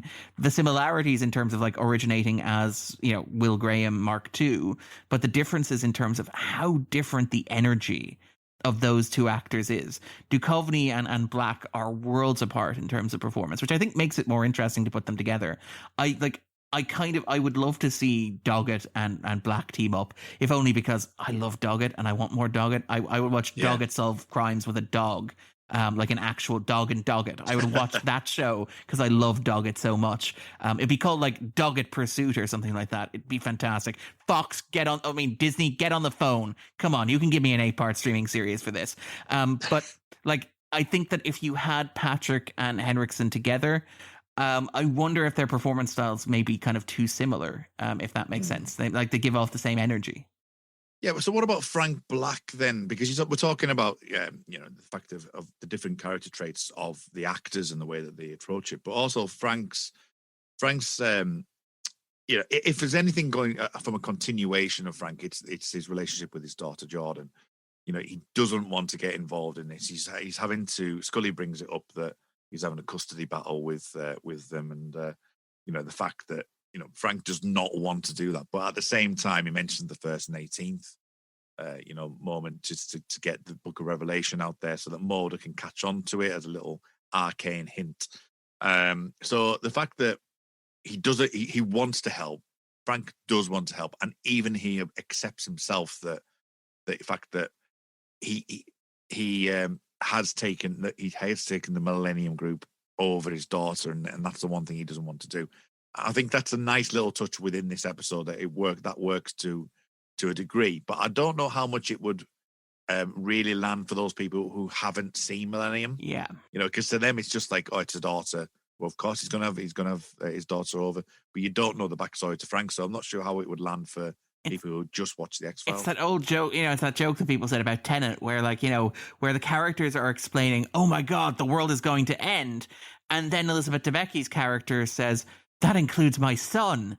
And it's like, yes, there are emotional stakes now because we know one of the characters has a child, and it's the most obvious connection you can make. And I think that is a very real problem with the episode. I think it's an obvious problem for X-Files fans, because X-Files fans have never even seen Jordan. As far as they're concerned, Jordan never even existed. So, they talk about how Frank wants to see his daughter again, but it's like Jordan appears less in this episode than the daughter in Trevor, to give an example. The daughter in Trevor is more important to the plot and function of that episode than Jordan is to Millennium. And I think that I suspect the reason for that is probably because Brittany Tiplady is based in Vancouver, and they could only fly her out for a day. I also suspect it's partly down to the fact that so much else is happening in the episode. But even if you are a Millennium fan, I'm not entirely sure that arc really lands, because part of the appeal of seeing Frank Black is seeing him interact with Jordan. And again, Henriksen, I cannot sell this enough or stress this enough for anybody who hasn't watched the show. Henriksen is phenomenal. And Tiplady is an amazing child actor. And the two of them together are just magic. And it feels really odd that while Millennium understands that the episode Millennium understands that core relationship is the heart of the show and it's what you want to anchor this story in, it's also but we're only going to have them on screen for a couple of seconds at the end. That's the only interaction that we are going to show between them. And it doesn't really work narratively or emotionally. It doesn't make the connection that it kind of needs to. I can kind of see why it would work intellectually, but it's just such a strange decision, particularly when, as you mentioned, the 3rd season of Millennium ended with the two of them riding off into the sunset together. It feels very odd that the episode is just Jordan's just a generic child and Frank is just a generic dad trying to be reunited with his generic child, and it doesn't feel special or unique or distinct. There's no reason to care about this really outside of that intellectual exercise, which is a problem, I think. Yeah. And I always, going to the time is now stuff, is that, they've driven off away, assuming that because they believe that, that what they've seen coming towards them is going to be an issue. But then somehow they end up in a custody battle. So it's where did they drive to? Did they just drive home? Frank shows up out of nowhere at his parent-in-law's house, because we know that went well looking back at Paper Dove, right? Am I right? So I thought that in itself is strange. But anyway, we're looking at it in too much detail. We do get a bit of Frank as well with the profile, which, as you've alluded to the profile before, but the profile itself is as generic as it could possibly be. To be fair, it's a white male, 45 to 50, a religious man with a van, basically. It's a serial killer kind of. I like the way that you say man with a van. You say like necromancy on the go. It's like, do you need somebody resurrected? Do you need it done quick? Are you willing to pay cash in hand? Well, then maybe we have the man for you. Yeah, and especially the fact that he has he's a contractor. He's a necromancer contractor, and that he seems to know a lot about Frank. Yes, and it's like, has he been given like a portfolio of like, by the way, if anything goes to pot, you can always rely on Frank. He'll come and save it at the end of the day. Well, again, like that's the thing where you have the weird distaff kind of Millennium stuff where you can kind of draw a squiggly line between this and like stuff that actually happened in Millennium and see like maybe this was an inspiration for it. Maybe this is what the writers are thinking of. Maybe this is where it's going. Because like in like Millennium itself, you have this recurring motif of the group as highly secretive, but also working with outsiders. I'm thinking of the Brad Dourif character in Force Majeure, for example, or Brian Rodecker in the second season, Millennium, who's their IT guy, but who is like shut off from the group with absolutely no notice whatsoever. And so you can kind of get a sense of them exploiting people who are maybe vulnerable or easily malleable. So that kind of makes sense in terms of like Johnson as a character. But like, to bring it back to what you said there, watching Millennium, right? Watching the and again, I feel like when I say Millennium, I need to specify the episode or the show. Watching the show Millennium, right? And again, this is just for ex-cast listeners who are not familiar with the show of Millennium. The group, the bulk of Millennium, or at least a large part of the first two seasons of Millennium, is given over to the idea the Millennium group is trying to recruit Frank. And the show doesn't really suggest that Frank is like particularly special. He's not a chosen one. It's just that Frank is gifted at what he does and the Millennium group would like to use his gifts. And when I say he's gifted at what he does, he's a criminal profiler who can peer into the minds of serial killers. And like that's something that the group is very interested in studying and exploiting and harnessing for its own ends. And so you have this kind of tension through the first two seasons where the group is trying to draw Frank into its inner circle and trying to isolate him from the people around him. It's basically a cult. They try to cut him off from people who care about him. His wife, who at one point he's estranged from, his family, other people, the members of the Bureau and things like that. And so, what's really odd about Millennium, the episode, is that it seems like Spotnitz and Gilligan kind of honed in on the narrative of the group trying to recruit Frank, and particularly through the character Peter Watts, played by Mr. 1013 Terry O'Quinn. I really hope I'm selling X-Files listeners on the TV show Millennium because it's fantastic. But anyway, you get the sense in which like Gilligan and Spotnitz have honed in on this idea of like the last temptation of Frank Black by the Millennium group. But they're like, yeah, but there needs to be a reason why the group was so interested in him, even beyond his kind of like, weird, never really explained, deliberately ambiguous ability to get into the heads of serial killers. And so the episode Millennium spins that wheel and ends up on, well, the Millennium group had probably always intended for Frank to commit suicide and be resurrected as a zombie so he could bring about the end of the world. And like, again, I feel the need to stress this for people who have not watched Millennium. There is no indication of any of this in the show. None of this makes any sense whatsoever. It's a really weird grafting on of mythology where it's not needed at all. Because as you point out, Mark Johnson's like, yeah, they told me about you, Frank. It was always meant to be you, Frank. You were always meant to be one of the four. And like, there's no indication in Millennium that like the Millennium group wants to resurrect 4 dead FBI agents as zombies to end the world for some reason, but also no indication that they want Frank to commit suicide so he can be resurrected as a zombie to end the world. It's a very strange, labored kind of plot element, I think. It is, and the only thing that it has going for it is that Frank doesn't believe that the dead would arise. Now it's very X-Files, it's kind of like that is not in the Millennium world of like, there's the thematic aspect of it. There is X-File elements in season 2 with, finding the crucifixion of the cross. There's where whoever holds that cross will win the war, and it's a battle for good and evil. So there's always been this battle for good and evil thing. And it's been a bit more, as you say, more esoteric rather than actually overt as this would be, like what the X-Files is, to say, well, you didn't actually think that zombies would raid from the dead. That wasn't what we were intending. We were just talking about the greater evil versus good kind of aspect. Yeah. So, and yes, you could fight a little bit, but the fact that Frank says, no, I didn't believe it. But I do now. And this is the thing for me in this moment. And again, whether or not it depends on how you view Frank. If you view Frank from an outsider, that does this episode, I don't think it does personally, does this episode give you enough ambiguity that you think Frank actually could do this? Where if you're a Millennium fan and you're seeing Frank outside that house and he's saying, I didn't believe the dead will arise. You've paid so dearly. They've taken your daughter. They've done this to your wife. There's no justice in the world. And it's like, but you've not, there's no, Frank wouldn't go down that route. He's too good. He's too good to even go down that route. There's absolutely no urgency, no agency in my head that Frank would ever go down that route. Yeah, no, it's an impossible thing to sell, particularly in the context of, again, like bringing Frank Black in. Like, even if you don't know Millennium, you know that the character is important because Lance Henriksen gets a special guest star credit.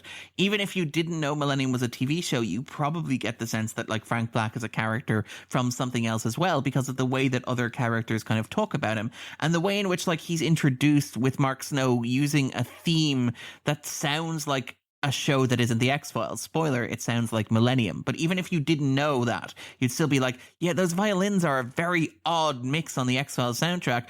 Obviously, this is a character from a show that has a soundtrack involving violins. It's a different show. So even if you knew only that about Frank, watching that scene, would you honestly believe that Chris Carter, Frank Spotnitz, and Vince Gilligan had brought back a character from another TV show for him to suddenly decide that he wants to end the world? Because, sure, why not? I guess everybody's doing it these days. There's no real attempt to sell it. There's no real investment in it. It's all very much it's very obvious from the outset that it's classic. Oh, I understand what you're saying, crazy person. Now give me the gun so I can arrest you. And it doesn't, there's no sell on it. Like that's one of the big problems with the episode. And you've come back to it repeatedly. There's no urgency. There's no stakes. Like, and again, like, I feel like we haven't emphasized this enough. This is an episode about the end of the world. It's the culmination of 3 years of storytelling on Millennium and what the Millennium Group's end game was. And it's 4 zombies. Like, it's 4 zombies. And one of them gets shot through the head quite early. Yeah. It's really strange. Yeah, so I just want a couple of things to mention while it's in my head. Octavia Spencer obviously appears in this episode.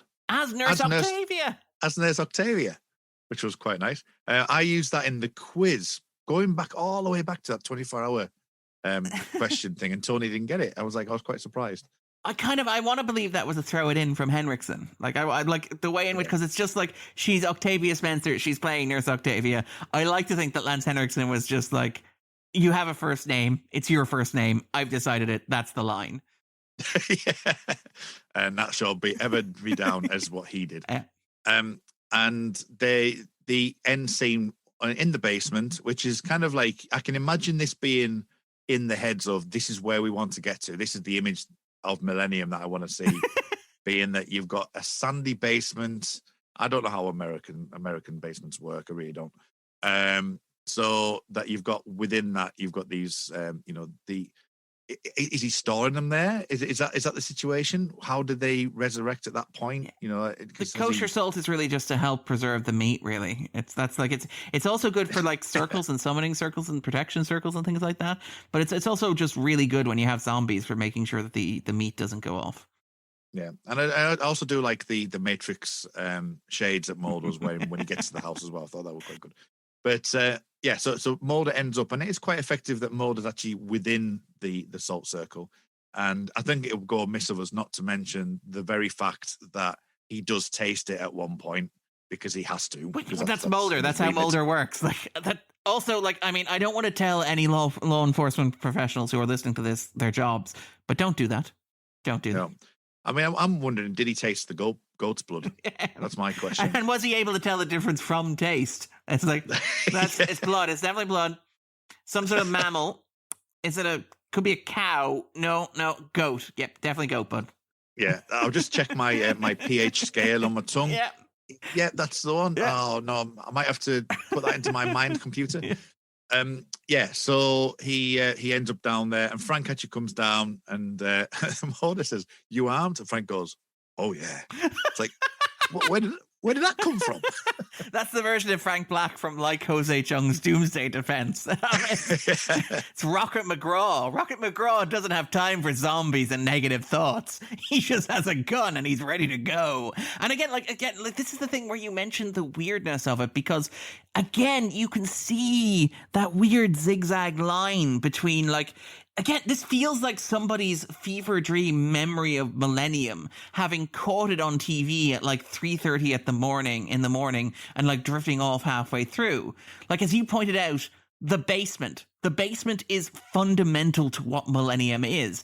For listeners on the X-Files or X-Cast who are not familiar with Millennium, one of the big recurring motifs of the show is the idea of the basement as this kind of subconscious-y space where Frank has created a perfect family house, the big yellow house, which has this kind of idealized family that he wants to live in with his daughter and his wife. But in the basement, he keeps all his files, all his information, all his like work for the FBI and for profiling. So the basement becomes this space of darkness and horror, and it becomes even more of a space of darkness and horror later on in the first season in episodes like Lamentation. And again, I'm not going to say what happens there in case people want to watch the show of their own volition, but if you know exactly what I'm referring to. The basement becomes a scene of crime. It's stained, it's horrific, and it's nightmarish. So you can kind of see why when, like, again, Spotnitz and Gilligan were scripting the episode Millennium, they're like, yeah, there has to be a scene where Frank goes down into a basement and confronts evil, because thematically that's what works. But then you're also like, but like the evil that Frank faces in the basement isn't zombies. And like one of the big recurring things about Frank as a character, like how Chris Carter defined like Frank Black as a character in the first season, was like as a cowboy without a gun, as the stranger who comes into town to solve the problems, but he does it using empathy rather than a firearm.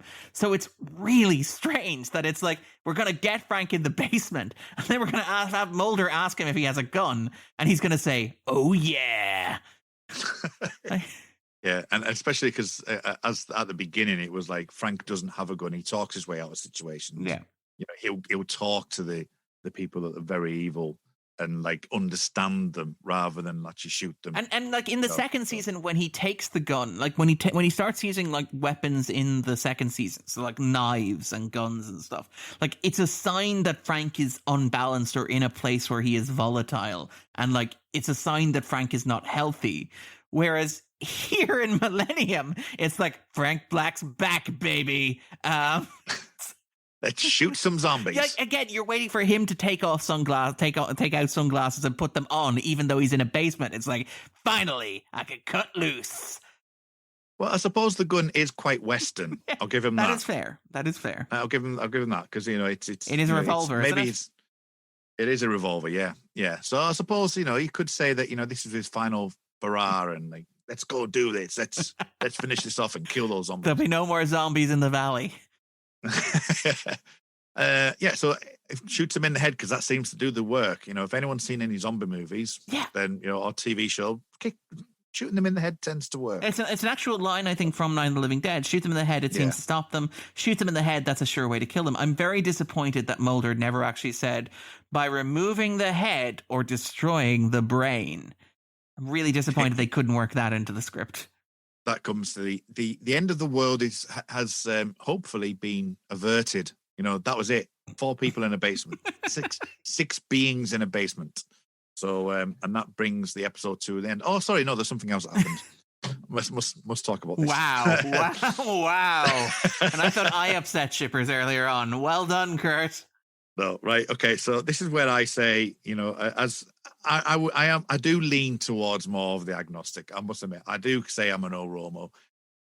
as much as I say I'm a no Roma, I think I need to kind of put my cards out on the table, because I've mentioned this in season 6, where it doesn't bother me if they get together. I'm not concerned about that, as long as you say, as long as it relates to the story.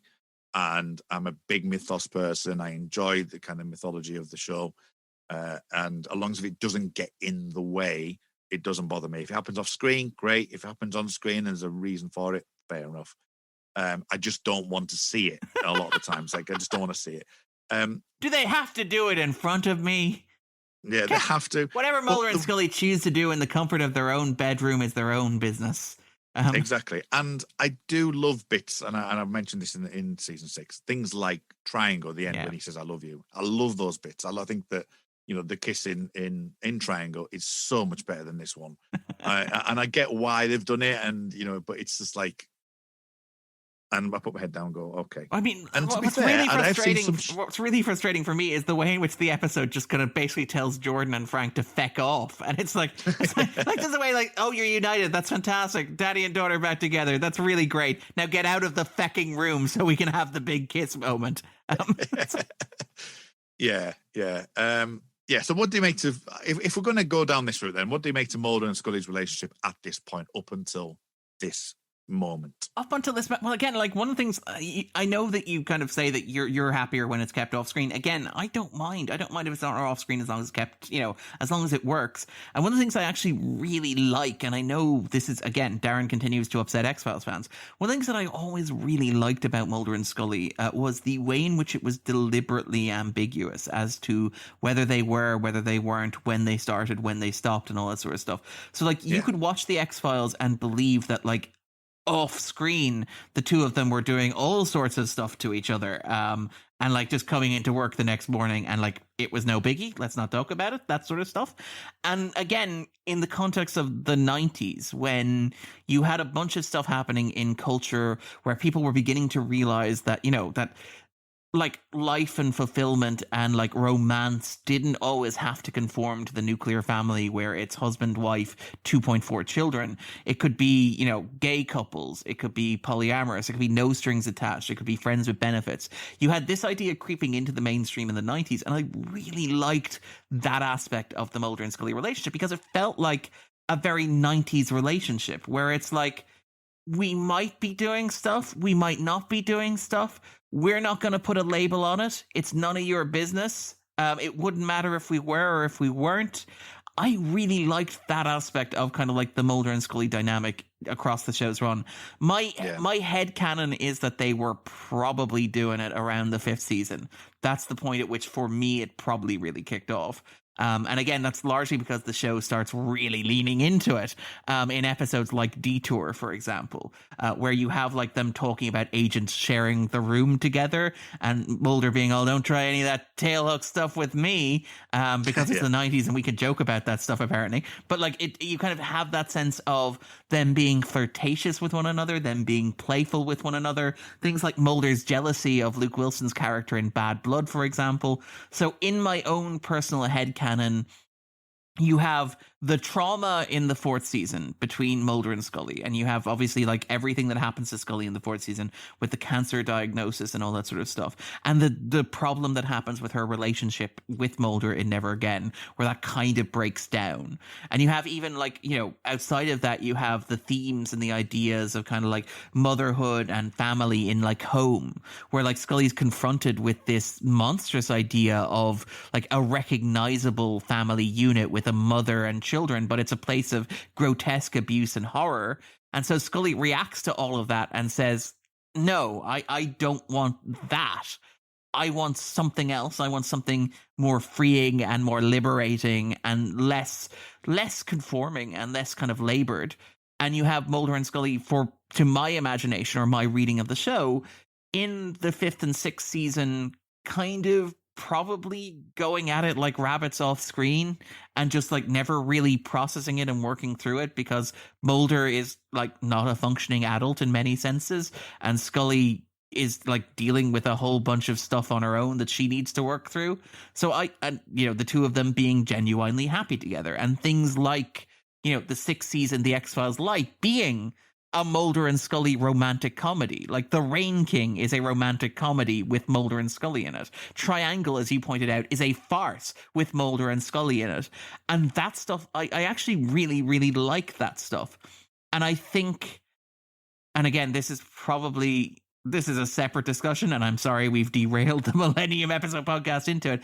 I think you can tell that Carter is not interested in writing a conventional relationship for Mulder and Scully. Again, it's notable that like at every opportunity he takes to break up the two of them. Once like Mulder and Scully stop spending time together on screen once they become an official couple. Yeah. You know, like Mulder runs off because Duchovny's not interested in doing the show anymore. And then like Carter breaks them up off screen before the revival happens as well. Because like I get the real sense that Carter isn't interested in writing a conventional couple. And I mean, even if you look at things like, say, his other shows, like again, Frank Black, was it Emily Vanderwerf made the wonderful joke about Paper Dove that like you could believe that like Jordan was found under a cabbage patch. Because like as wonderful as Frank and Catherine are together, you don't believe the two of them have ever really had sex. And like when you see them in bed together in like Paper Dove, it's Emily Vanderwerf who makes the joke that even married people aren't safe on this show when they have sex because like Catherine is immediately kidnapped after that. But yeah, so I kind of like, and even like say Harsh Realm, which was airing around this time, that was the Carter show that Millennium was cancelled to make room for. Harsh Realm was also built around this idea of a chaste romance. It's a guy stranded in a world trying to get back to his fiancée, but the structure of the show means that Carter is never going to have to write like scenes in which a husband and wife or like boyfriend and girlfriend or two fiancés actually have to be a couple together because they're defined by their yearning and their wanting. And so that's when we get to the kiss here, the kiss feeling very much like one of those cross the T's, dot the I's. The show is over and done with now. We're not going to be coming back for an 8th season. I'm not going to have to deal with the baggage of this, so we can finally give the fans what they want without like confining me and forcing me to write something that I don't want to write. So yeah, let's have Mulder and Scully kiss, and then, you know, at the end of the season it'll be over and fans can pretend whatever happened afterwards, and I will never have to deal with this problem whatsoever, Carter says, rubbing his hands together as all of a sudden Fox goes into one of its worst seasons in history.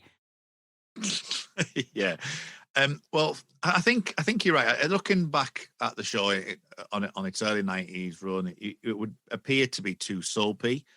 Now, that's not necessarily something that I would say, but I think the X-Files sort of delineated itself from that, and it works because of that. And I don't think it would have even the viewership of the shippers if it had not been for that. So I think that there is a weird dichotomy happening between. Well, that's the Moonlight curse as well, like because Moonlight was driven by that tension between, was it Sybil Shepherd and Bruce Willis, and as soon as the characters hooked up, that all evaporated, and like interest was lost, and ratings dropped, and the writers found it much more difficult to write for. So yeah, I can see why there'd be that trepidation in getting the two of them together. To be fair, yeah. And then you think to shows like that's happened afterwards, like say Fringe, for example, which takes a lot of X-File cues in its first season, especially. That they're a lot quicker to get the main couple together, but what they tend to do with it is they use science fiction tropes and aspects that happen around them which break them up or provide angst with them. The fact that there's I won't spoil it if anyone hasn't seen Fringe, but there's aspects of like in the 3rd season where they're just about to get together. They do get together, but something happens and it's like, oh, right, and it's dealing with the aftermath of it. And, and there's some real tension built up in that. But I think the X-Files at the time was too early for that, and I think Fringe does it really well. Fringe was a lot, from a perspective of viewership, is a lot lower. But there is a lot of people that will have that kind of ship with those two characters because of the way that they're written. And there's always this, like, breaking them up, bringing them back together, breaking them up, bringing them back together, but in a kind of science fiction world. And that works a lot better because it's like you can deal with emotional aspects of that because you feel the angst rather than, oh, they've broken up again. And X-Files doesn't have that. So I can see it from that point of view. I agree with you with the whole, season 6 light stuff. I love The Rain King, strangely enough. and a love triangle. So I do like, that those kind of shippy moments and stuff. And I think it's nice that they play around with it. And I think it's the right time to do it in season 6. Sarah Blair will love the fact that you think it's in season 5. So, because she thinks it definitely happened in Redux. so she'll love that. But yeah, so it's an interesting moment as you say, to the kind of it, and it does, when you said dot the I's and cross the T's, it feels like that. Yeah. It doesn't feel like, it's like, well, here's the kiss for you. It's like, let's linger on that for a second of them just touching lips. And it's like, and then you have Mulder saying the world didn't end, as if, like, again, the show is saying, look, it happened. It happened. You can't say that it didn't. Look at it. That's all you're going to get. Yeah. And with a little sly smile from Scully, and that concludes, what was going to happen in the alleyway, in the corridor in the film. So that brings the episode to an end. Is there anything you want to bring up just before we go into the mailbag? Anything I may have missed during that discussion? I would ask people listening to this on the Xcast feed not to judge Millennium by this episode. That would be all that I would ask. I think, like, again, the first season Millennium can be quite tough to get into, but like the second half of the first season is phenomenal.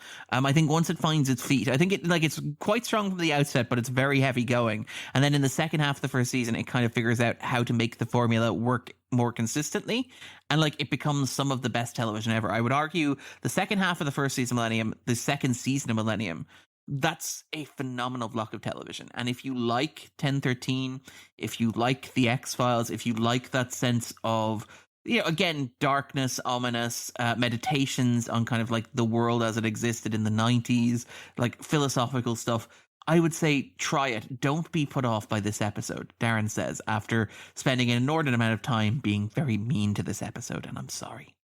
Because it isn't Millennium. It is, yeah, fair. That's fair. Basically. Let's jump into the mailbag, because I'm sure there'll be plenty to discuss once we get into there as well. So let's go and do that now.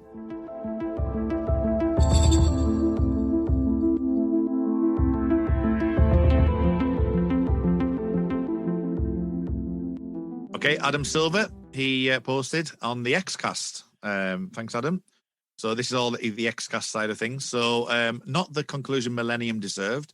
They were too committed to making sure it was a standalone X-File episode. But it was nice to see Mulder, Scully and Frank together, and to see Frank and Jordan get a happy ending. Otherwise known for the kiss, but even the characters seemed disappointed. And hearing Millennium score music again was also quite nice. So that I would definitely agree with that. Tony has been on as well, Tony Black. As someone who adores Millennium and at times genuinely thinks it might be better than the X-Files, I'll get my coat. I think I might get my coat as well, Tony, to be fair.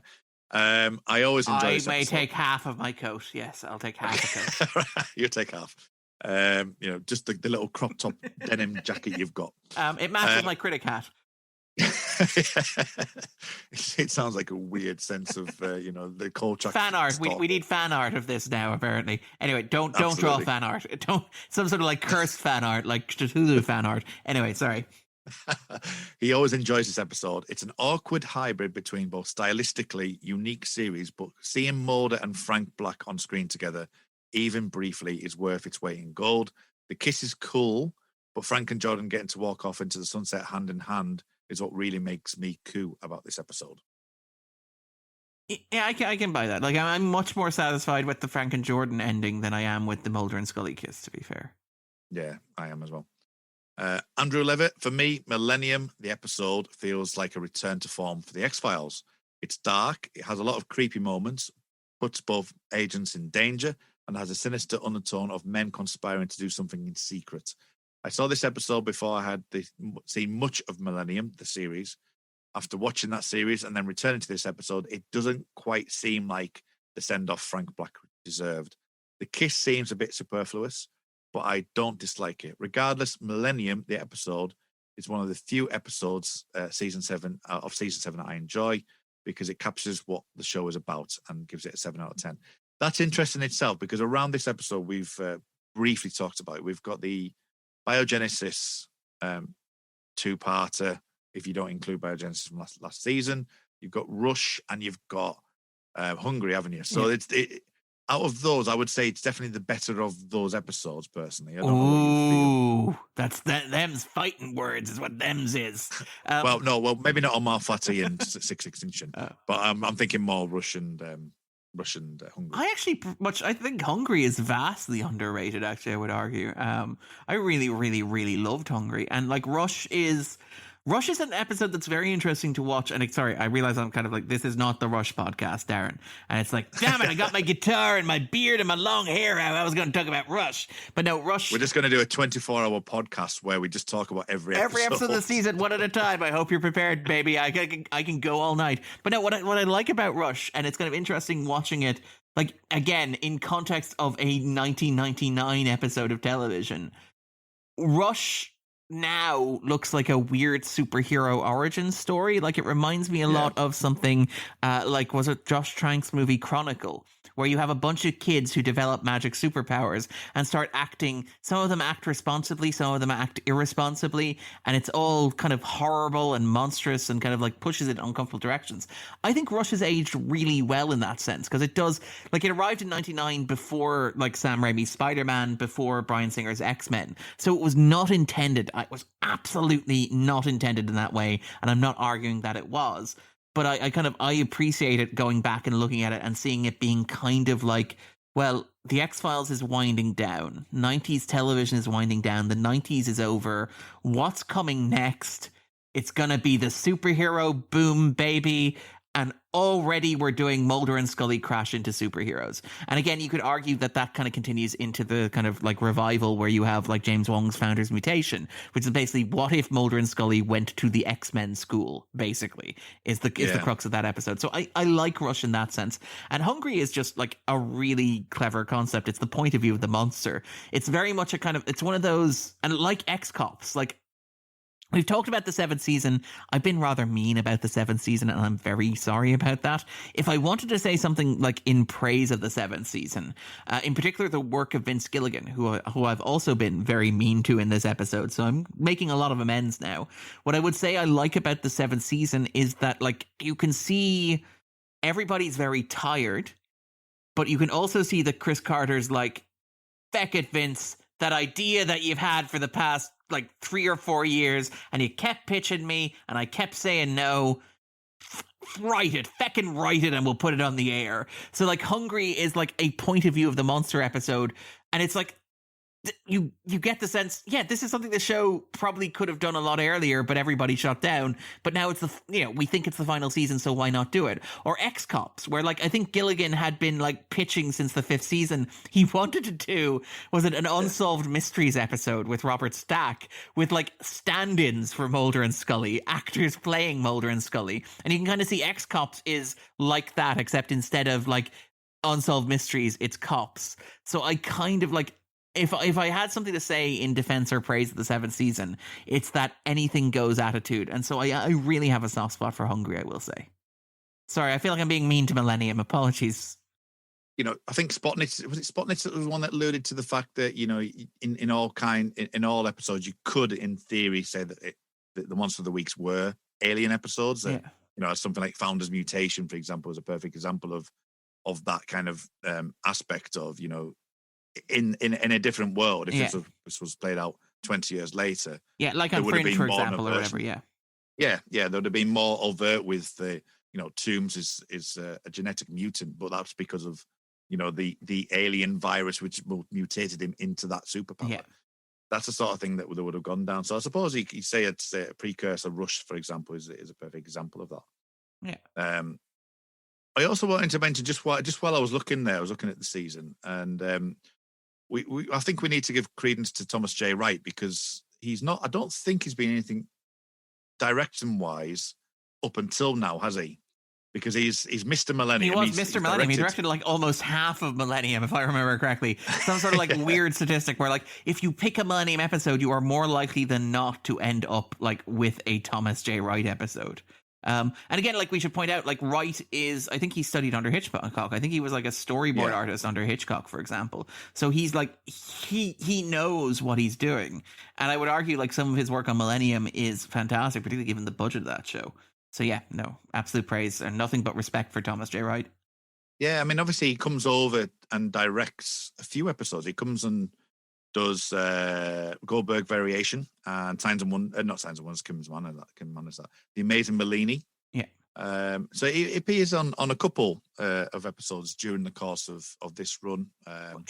Goldberg Variation as well. That really kind of feels like Carter. And again, this is one of the things that you saw. And again, like it's one of the things that I actually do genuinely like about some like showrunners and writers and directors is that like they have a group of people that they like working with, but also who they also like to keep employed. And so they will bring that talent with them to other projects. So like to pick examples, James Wong and Glenn Morgan, their work on say Space Above and Beyond with that cast and crew and that talent. When they came back to the X-Files, they brought a lot of that talent with them to the X-Files and to Millennium as well. So you had people like Kristen Cloak appearing in the X-Files and later Millennium. You had people like James Morrison appearing in Millennium, for example. You had people like, Rodney Rolls appearing in Never Again. Like this sense of like folding them in. And like with the 7th season of the X-Files, you get a sense of Carter doing the same thing for Millennium, where it's like, yep, Lance Henriksen is going to be our special guest star of the week. He's going to get like top billing in the guest cast. But we're also going to like bring in Chip Johannesson, who ran the second half of the season of Millennium. And we're going to ask him to write an episode for us because he's part of the family. And let Thomas J. Wright directed the hell out of Millennium for 3 years. So yeah, Beckett, he's going to be in and we're going to draft him onto the team. So I actually really like that aspect of it. Again, one of those like nice markers of 90s television production. Yeah. Also, as well, I know we're in the mailbag, but it's just come to my head as something I was going to mention. No, this is me. Is that it's interesting how, like, during Millennium, that we've seen this with Mulder in the episodes just preceding this, that we see the literal end of the world via the dream sequences in that the kind of the Amor Fati, the kind of like the last temptation of Mulder. David Duchovny's kind of like scripted sequences. And again, I don't know if I'm appearing on that episode, but I kind of want to because the production of that episode is bananas. It's amazing. But we do get that. And we get Frank here deciding like basically to go with his daughter. It's something that, Mulder's quest will soon become something slightly different as well. And it's interesting how you could have taken from the Millennium episode that, Frank feels that his daughter takes precedent over what the Millennium Group were doing, and his quest has changed, and he wants to look after his daughter. And I just wonder how that relates to Mulder and his quest as well at this point, because as you say, with season 7 coming to a close, well, you have Sign Unseen and Closure coming up as well, which do similar stuff. Like there's a real sense of like drawing down the curtains. And again, like like I'm not a huge fan of Millennium the episode, but I do like and again, this is weird. This is a weird thing to praise it for because, like, the TV show Millennium ended up with, like, Frank and Jordan going off into the sunset. So it's really weird to thank or to say, like, one thing I like about this episode is that it ends with Frank and Jordan going off into the sunset together when, like, the entire premise of the episode was dismantling the last time they went off into the sunset together. But I do like that sense of the curtain drawing down, a sense of, like, we're winding down. It's the end of things. Everybody gets an ending, maybe a happy ending, maybe a kind of a lay down your burdens ending, maybe a like you just go on and the adventure continues ending. And I kind of like the sweetness of that, which again ties back into that stuff I was mentioning about like Carter folding in people like Johannesson and Thomas J. Wright. It's like, you guys helped me out. You guys did great work. You guys were rendered unemployed when Fox decided they weren't going to continue the show. I am going to make it a point to say, well, look, you're part of the family. You get to come back. You get to do this thing if you want. And I kind of like, for all my cynicism and kind of all my criticisms of Millennium as an episode, I quite like the warmth of that idea. Like, it's like we are one big happy family. Because again, I think that's like Carter's talked about how for him, he would have happily wrapped up the X-Files after 5 years and moved on. But the reason why he stayed on, according to these interviews, was because he'd promised Anderson and Duchovny that he wouldn't leave them, that he wouldn't abandon them to another showrunner. And like I think there's an AV Club interview where they talk to him about this. It's very worth seeking out. And he's like, I kind of like I stuck around because I made a promise to Anderson and Duchovny. And I said that, look, I wasn't going to leave them behind. So when Fox said, look, you can leave at the end of the 5th season if you want, but we are going to keep making the X-Files because we can, Carter was like, okay, fine, I'm going to stay. It's still going to be my show. So I like, again, for all my criticism of Millennium, I like that familial aspect of it, if that makes sense. Yeah, no, I do, yeah. And I think, as I say, I think from a thematic point of view, that Mulder's quest is you're never going to get the 2012 issue sorted, because it's the whole point is the journey to that, not the event itself. And I think that the way that Millennium dealt with it is like, it's let's change it, let's move it around, let's keep it an emotional resonance for the daughter. Yeah. And as you say, Xanazite Enclosure is a perfect example moving into the season. That said, I am really looking forward to a point where Chris Carter does the 2012 episode, and the colonists just come up with 4 hybrids that Mulder has to shoot in the head, and that's it. Yeah. Maybe that was the third film. Yeah. That's what the third film was. Yeah. Russell Hugo, Millennium could easily fit into the X-Files, and was even inspired by episodes such as Beyond the Sea, Irresistible, Paper Hearts. There are so many easy and interesting directions that were X-Files appropriate that they could have gone for. For example, the episode could have been played on the dynamic of Frank and Mulder's distinct empathetic. I can't never say that word. I don't know why. Empathetic traits, a la Oubliette. Goodbye to All That was a far superior finale for Millennium, and this adds nothing of substance to the Millennium story. On the other hand, this is a subpar X-File episode. It's not terrible television, but if it didn't exist, I wouldn't mind either. Thanks, Russell. Cathy Glinski says, I've never seen any of Millennium. I had never seen any of Millennium, the series, when I first saw the Millennium episode, so I didn't know who Frank Black was. I thought we were told enough to keep us interested in the episode, although I can understand if Millennium fans were disappointed. The reunion with his daughter at the end didn't resonate with me emotionally, not knowing their story, and it seemed very awkward. And really, I just needed them to hurry up and leave, because obviously Mulder and Scully were going to kiss at midnight. Yeah, which is fair enough, Cathy. I know Cathy well, so it's very much the energy of the scene. To be fair, the scene isn't hiding; it isn't playing any pretend. Scully all but goes Scully's oh, you aren't going to stick around for kind of New Year's, but in the way that's get out of the room. I need to make a move. Read the room, Frank. Go now. Yeah, go now. Third wheel. We should call you Third Wheel Black, Yeah. And also they also got Dick Clark to do some voiceover work as well, didn't they? So, and computer generated the 2000 kind of one of my. It's a really weird thing, but the scheduling of this.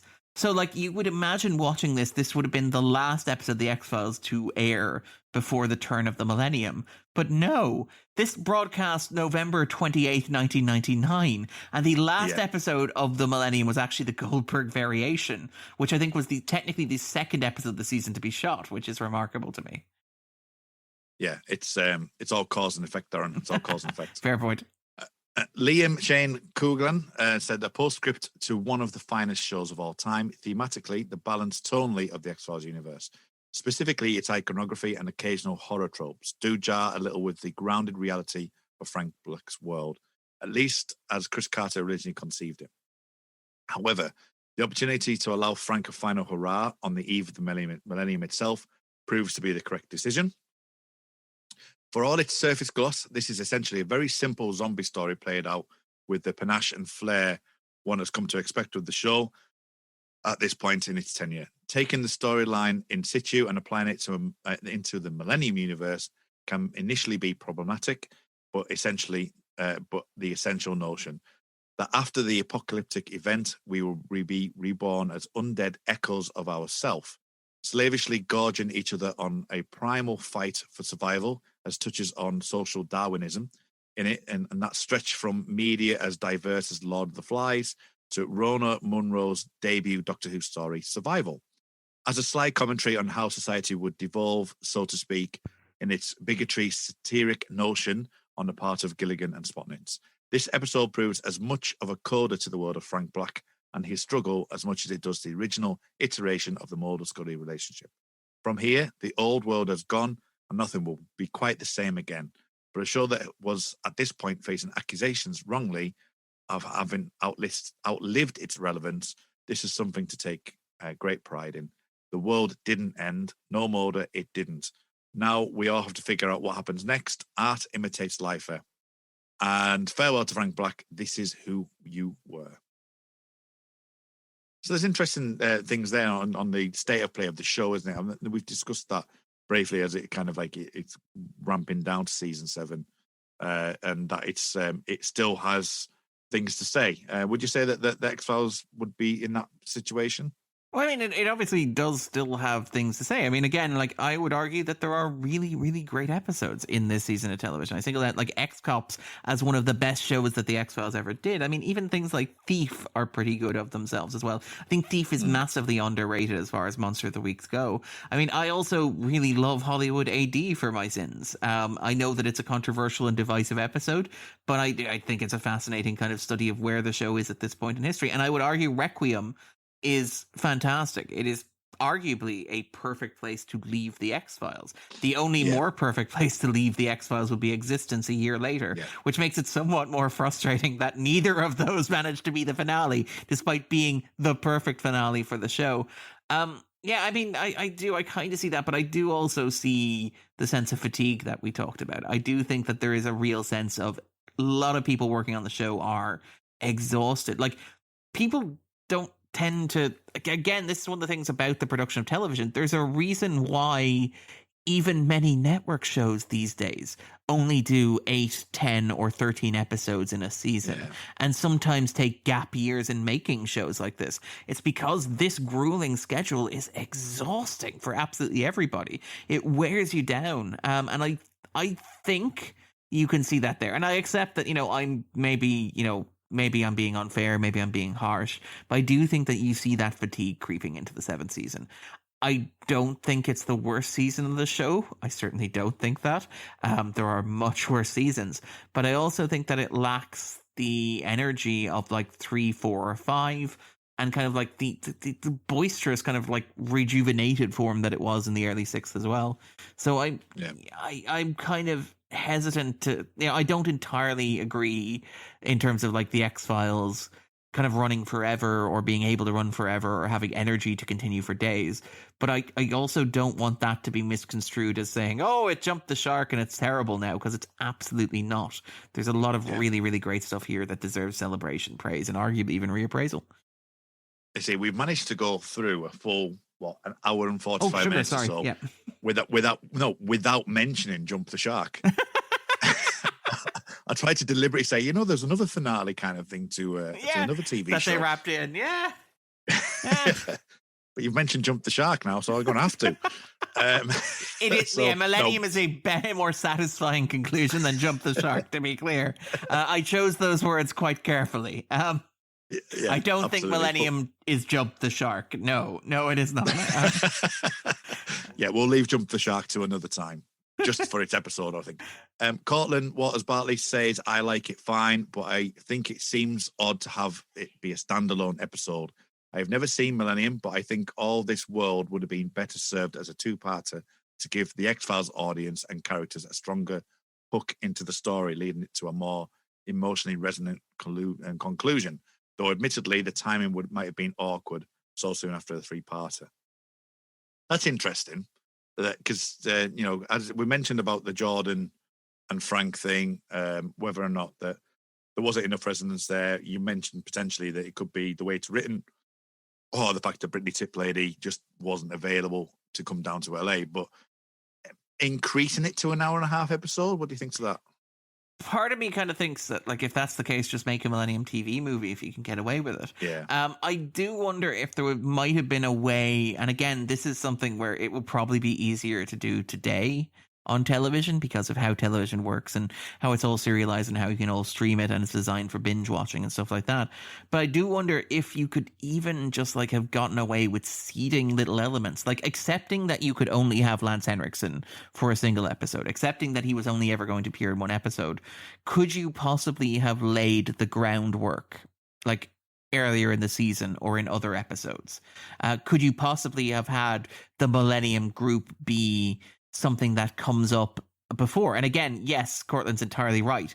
This is the 4th episode of the season, and the first 2 are a 2-parter, like dealing with the baggage inherited from the 6th season. So there's no way, as it is in the season, to do this. But I do wonder if you could have structured it slightly differently. Like, so you have a stretch of 2 more episodes before you get to the Millennium. So if you had like reshuffled some of them around and you'd found a way to, instead of maybe doing the Goldberg variation or Rush, or maybe like shuffling those later in the season, maybe doing Orison a little bit earlier, and because he's a serial killer, bring in the idea of the Millennium Group, like, and not even have it be a big deal, but establish that the Millennium Group exists in this world, establish who they are, what they do, maybe even establish a guest character who you can bring back in Millennium in order to like tether the 2 episodes together, so that like Millennium doesn't have to be both a gigantic exposition dump about the mythology of the show Millennium, and an introduction to Frank Black as a character, and an X-Files episode of itself, and the episode where Mulder and Scully finally kiss on screen. So I think Cortlan is onto something there. I'm not entirely sure a 2-parter structure would make it better, in that I get the sense that like if you expanded it to 2 episodes, like the episode as it is, I suspect you'd end up with a lot more exposition, a lot more drag. But I do think that maybe if you could like scatter the groundwork that you need to do to get this to work across a few other episodes, maybe there's something there, you know? Again, like I like the idea of like Orison being written by Chip Johannesson, and it being like, you know, Skinner being like, hey, there's a group here, then they work with law enforcement, and we just like you to meet one of them, and, you know, he can consult on this, and maybe he gets brutally murdered at the end, but it's like, oh yeah, I'm a Millennium Group member. And it's like, and then they're like, Frank Black, he was with the Millennium Group, you know, from that episode 2 episodes ago, right? And it's just like, yeah, that's a bit easier. That goes down a bit smoother, you know? Yeah. Chris Knowles has been on. Now, we spoke to Chris Knowles on Goodbye to All That on the season 3 finale. He had a bit more to say about this episode than he does here. He basically says, I think it's a top-tier episode. That is, until it ends with Frank and Mulder shooting zombies in a basement. Thanks, Chris. It's a fair point, and it's a much more succinct way of summarizing the episode than we have, to be fair. Yeah, that's all we need to say with it. It's a good episode. It's not a bad episode until the end. Here, do we think that Millennium would be a better episode if it was just like first-person shooter at the end? If it was like proper, like slow-motion, gigantic guns and sunglasses, and Frank Black and Mulder going like full 90s action movie on it, instead of kind of like half-hearted zombie apocalypse? No. Okay, so I'll move over to the Yellow House now. So we're in the Yellow House, the Millennium podcast basement. The Time Is Now basement equivalent. Paige Schechter says Lance's was awesome. Seeing Brittany was awesome. The story was way, way weak. All Millennium build-up amounted to guys in a basement, and probably an unpopular opinion, but I thought the Midnight Kiss was weak. There was more intensity in the Fight the Future near kiss than that chase smooch at the end. So for me, an enormously disappointing cap on an amazing series and a perfunctory bland opening to focusing more on Scully and Mulder's personal relationship. That's why I never wanted to see it, because they were unable to make it live up to the expectation or the expectation. Okay, thanks, Paige. I would actually agree with that. I think that's a fundamental problem, is that like Carter doesn't want to write that stuff, and he isn't good at writing that stuff.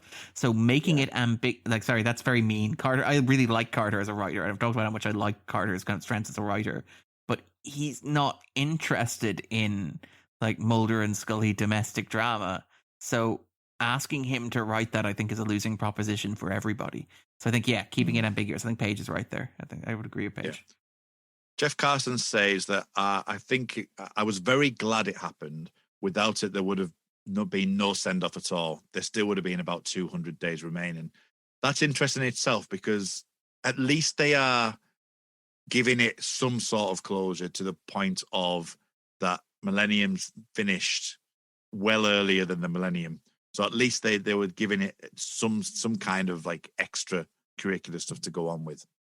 Yeah, I mean, again, like, I think we talked about this on kind of like when we talked about like Goodbye to All That, and the question of like what we wanted from like the end of Millennium, and like again, it's very similar to a dilemma that the X-Files is going to face, and you alluded to this earlier as well, the idea of what happens when the X-Files hits 2012, because since it's been implied since Talitha Kumi, but explicitly stated, I think, since The Red and the Black, and like confirmed in the truth. Like 2012 is the date of colonization. It's supposed to begin. It's like the deadline on the X-Files as a show. It's the same that the year 2000 was to Millennium. And it's like, I understand, particularly coming at it from like an X-Files fan perspective, where 2012 hit and nothing happened, and the show never brushed it off. It's like, oh yeah, that was the start. That was what that was. It was a start date, and like turns out that these colonists are actually like contractors, so they're just going to take a little bit longer than they expected. Probably see it like finish in 100, 200 years. That's kind of like the target that we're setting at the moment.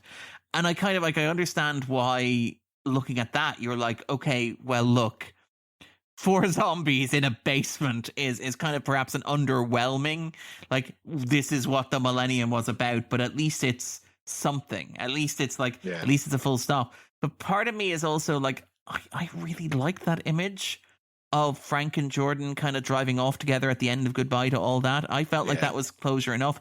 And I feel like, and again, like, I know I love the second half of the first season, and I love the second season Millennium. Those are 30 odd of my favorite episodes of television ever. I do think that the third season Millennium, I don't want to say that it's great television, but I do think it deserves a reappraisal. I do think it's treated rather harshly in the consensus on the show. I think the first half is a mess. I think the second half is unfocused but interesting and bold. And what I will say about the end of the third season is that it is very careful to make it clear, and you kind of suggested this earlier on, and it's worth just reiterating in this discussion, but the end of the third season made the point that the Millennium is not necessarily about the end of the world. It's not about the apocalypse. It's not about, as the end of the second season, spoiler alert, suggests that maybe it's the end of all human civilization. The third season very cleverly said, no, it's a point in time where mankind chooses the future that they want to have. And the apocalypse, or the end of the world, is the destruction of every other possibility apart from the one that we follow. And that was vague enough and spiritual enough and existential enough for me that I personally, and this is just me, I want to stress this is just me, but I didn't feel the need to see anything more on screen, if that makes sense.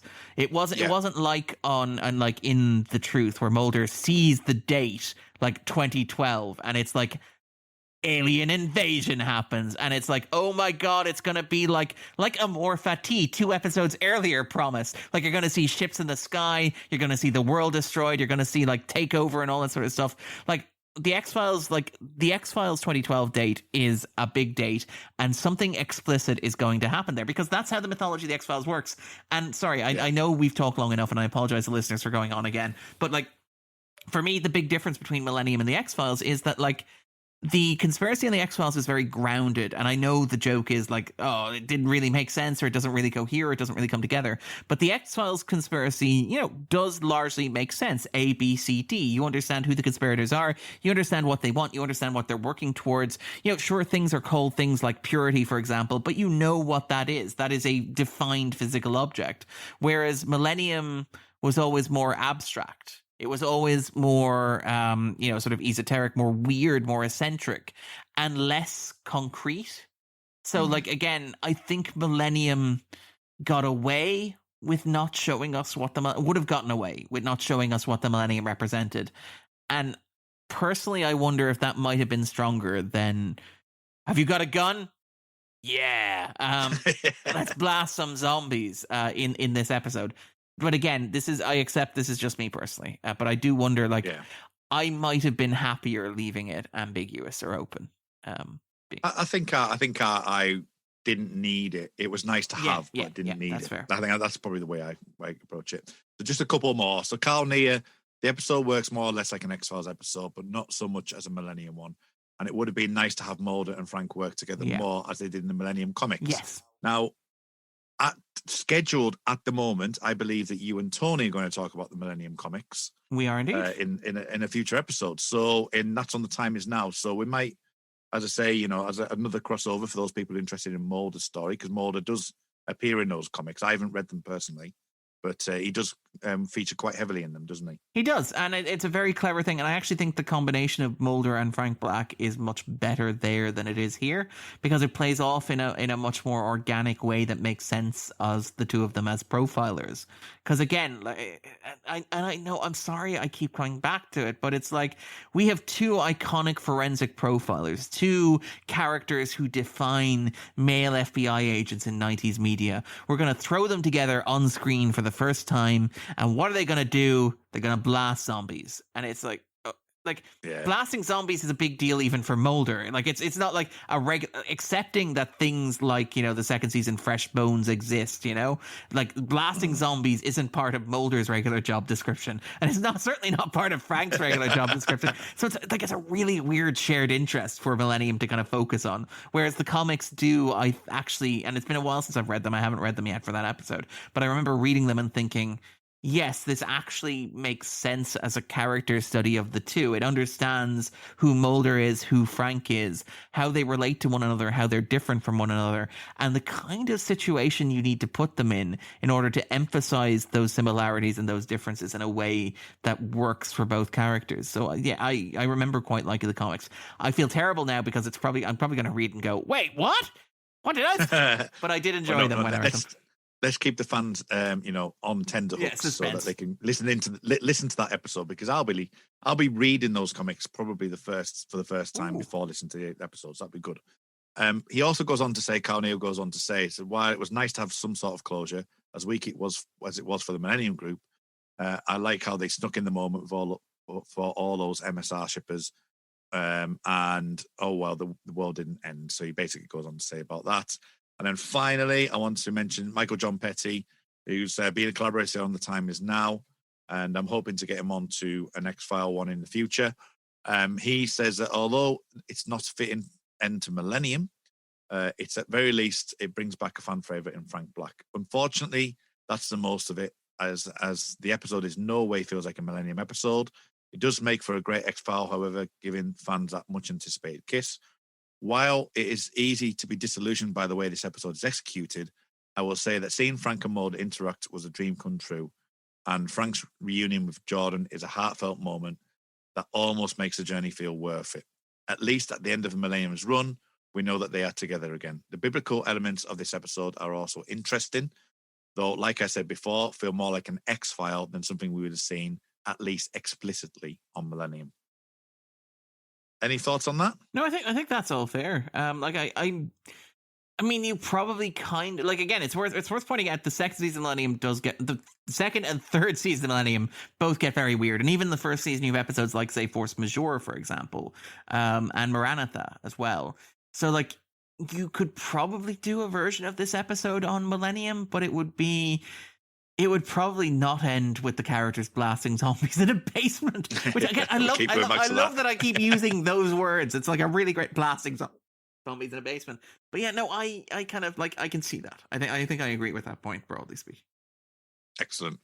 Well, that draws the episode to a close. It's been a long one. I knew this was going to be long purely because of the subject matter. In fact, we're talking about two shows effectively and trying to keep it entertaining for those people who haven't watched Millennium. We didn't talk about Peter Watts or anything like that, which is great. So we talked about Terry O'Quinn. We did, Mr. 1013. It's 1013.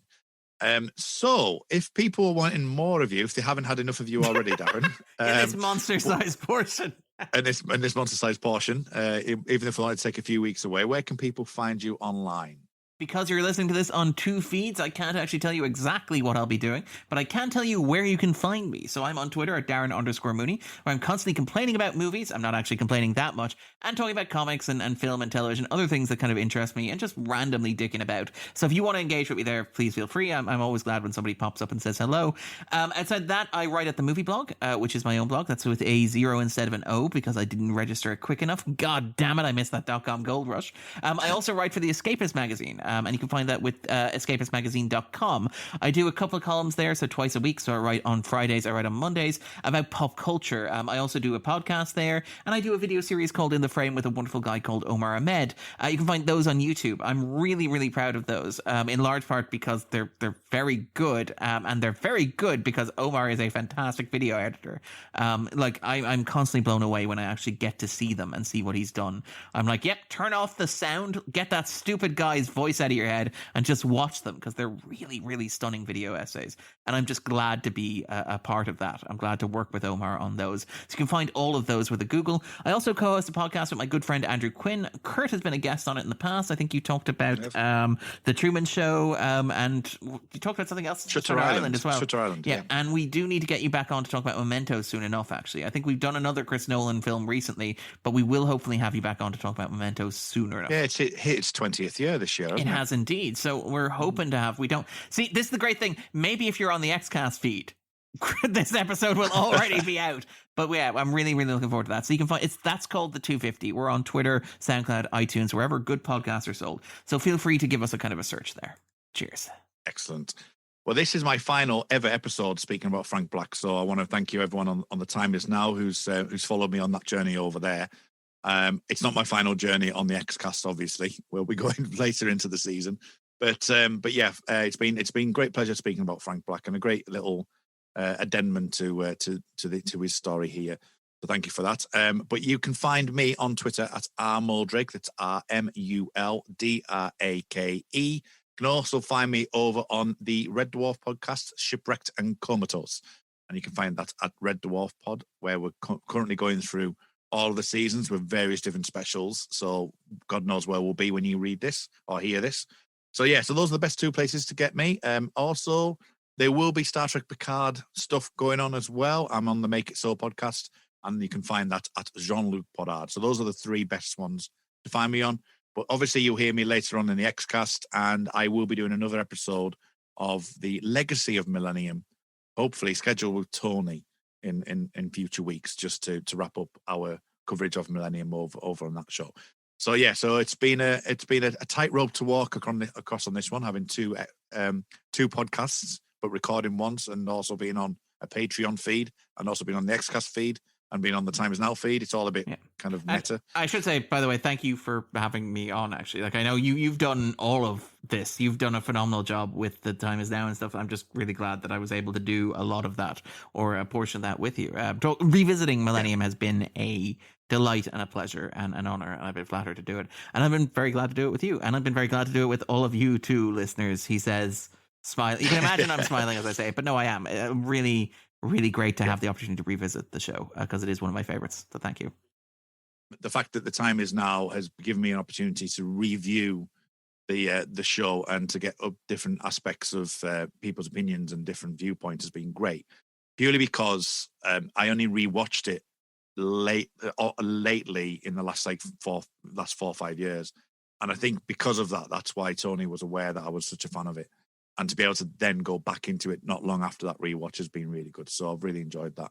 And no doubt we'll talk about more in the Legacy. As I say, you've got the next episode should be the Millennium in Comics that you'll hear after this. The Time Is Now people. So Darren, you're not quite finished yet. You get to speak to Tony. Just if don't tell me if Lucy Butler appears in the comics. Just say that she does, and then I'll definitely read them. So that leaves us to finish. So thank you everyone for listening. And until next time, trust no one. Elsewhere on We Made This. Shipwrecked and Comatose, a Red Dwarf podcast. We are doing something even crazier than usual. We are doing 7 episodes in 7 days. Which lunatics are joining me in this journey? First up, hello Carl. Hello, how are you doing there, everyone? And also, hello Colin. All right. So what we've decided we're going to do is, rather than do one episode covering the magazines, we're going to do the first 7 issues, one by one, episode by episode, day by day, for an entire week. It will either be brilliant or I like how we're phrasing it as, we've gone crazy. Do you know what we're going to do? We're going to do some reading.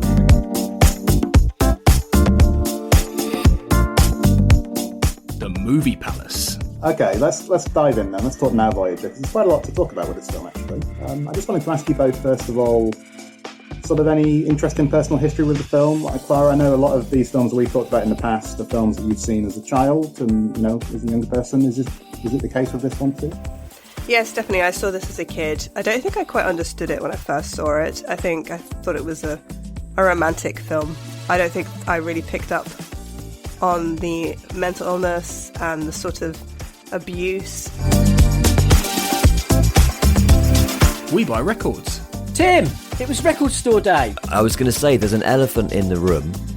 I don't think we have mentioned it yet in this episode, have we? I wonder if some people thought that we were going to be ice cool and not even mention Record Store Day. Well, we are. We're doing it now. Yep. Check out all of these shows and more on the We Made This podcast network.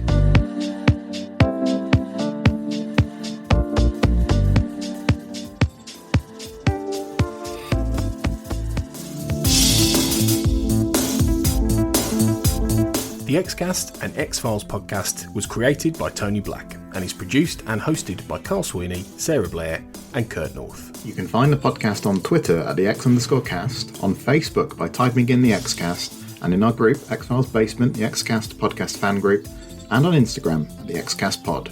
Don't forget, you can support the show by becoming a member on Patreon. Our patrons get early access to episodes, behind-the-scenes chats with our hosts and a thriving community of X-Files, and other premium interviews and specials. To find out more and subscribe, you can go to patreon.com/thexcast. That's patreon.com/thexcast.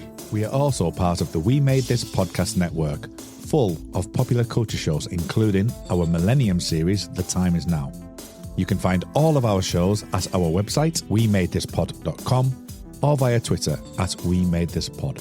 Thanks for listening and keep watching the skies.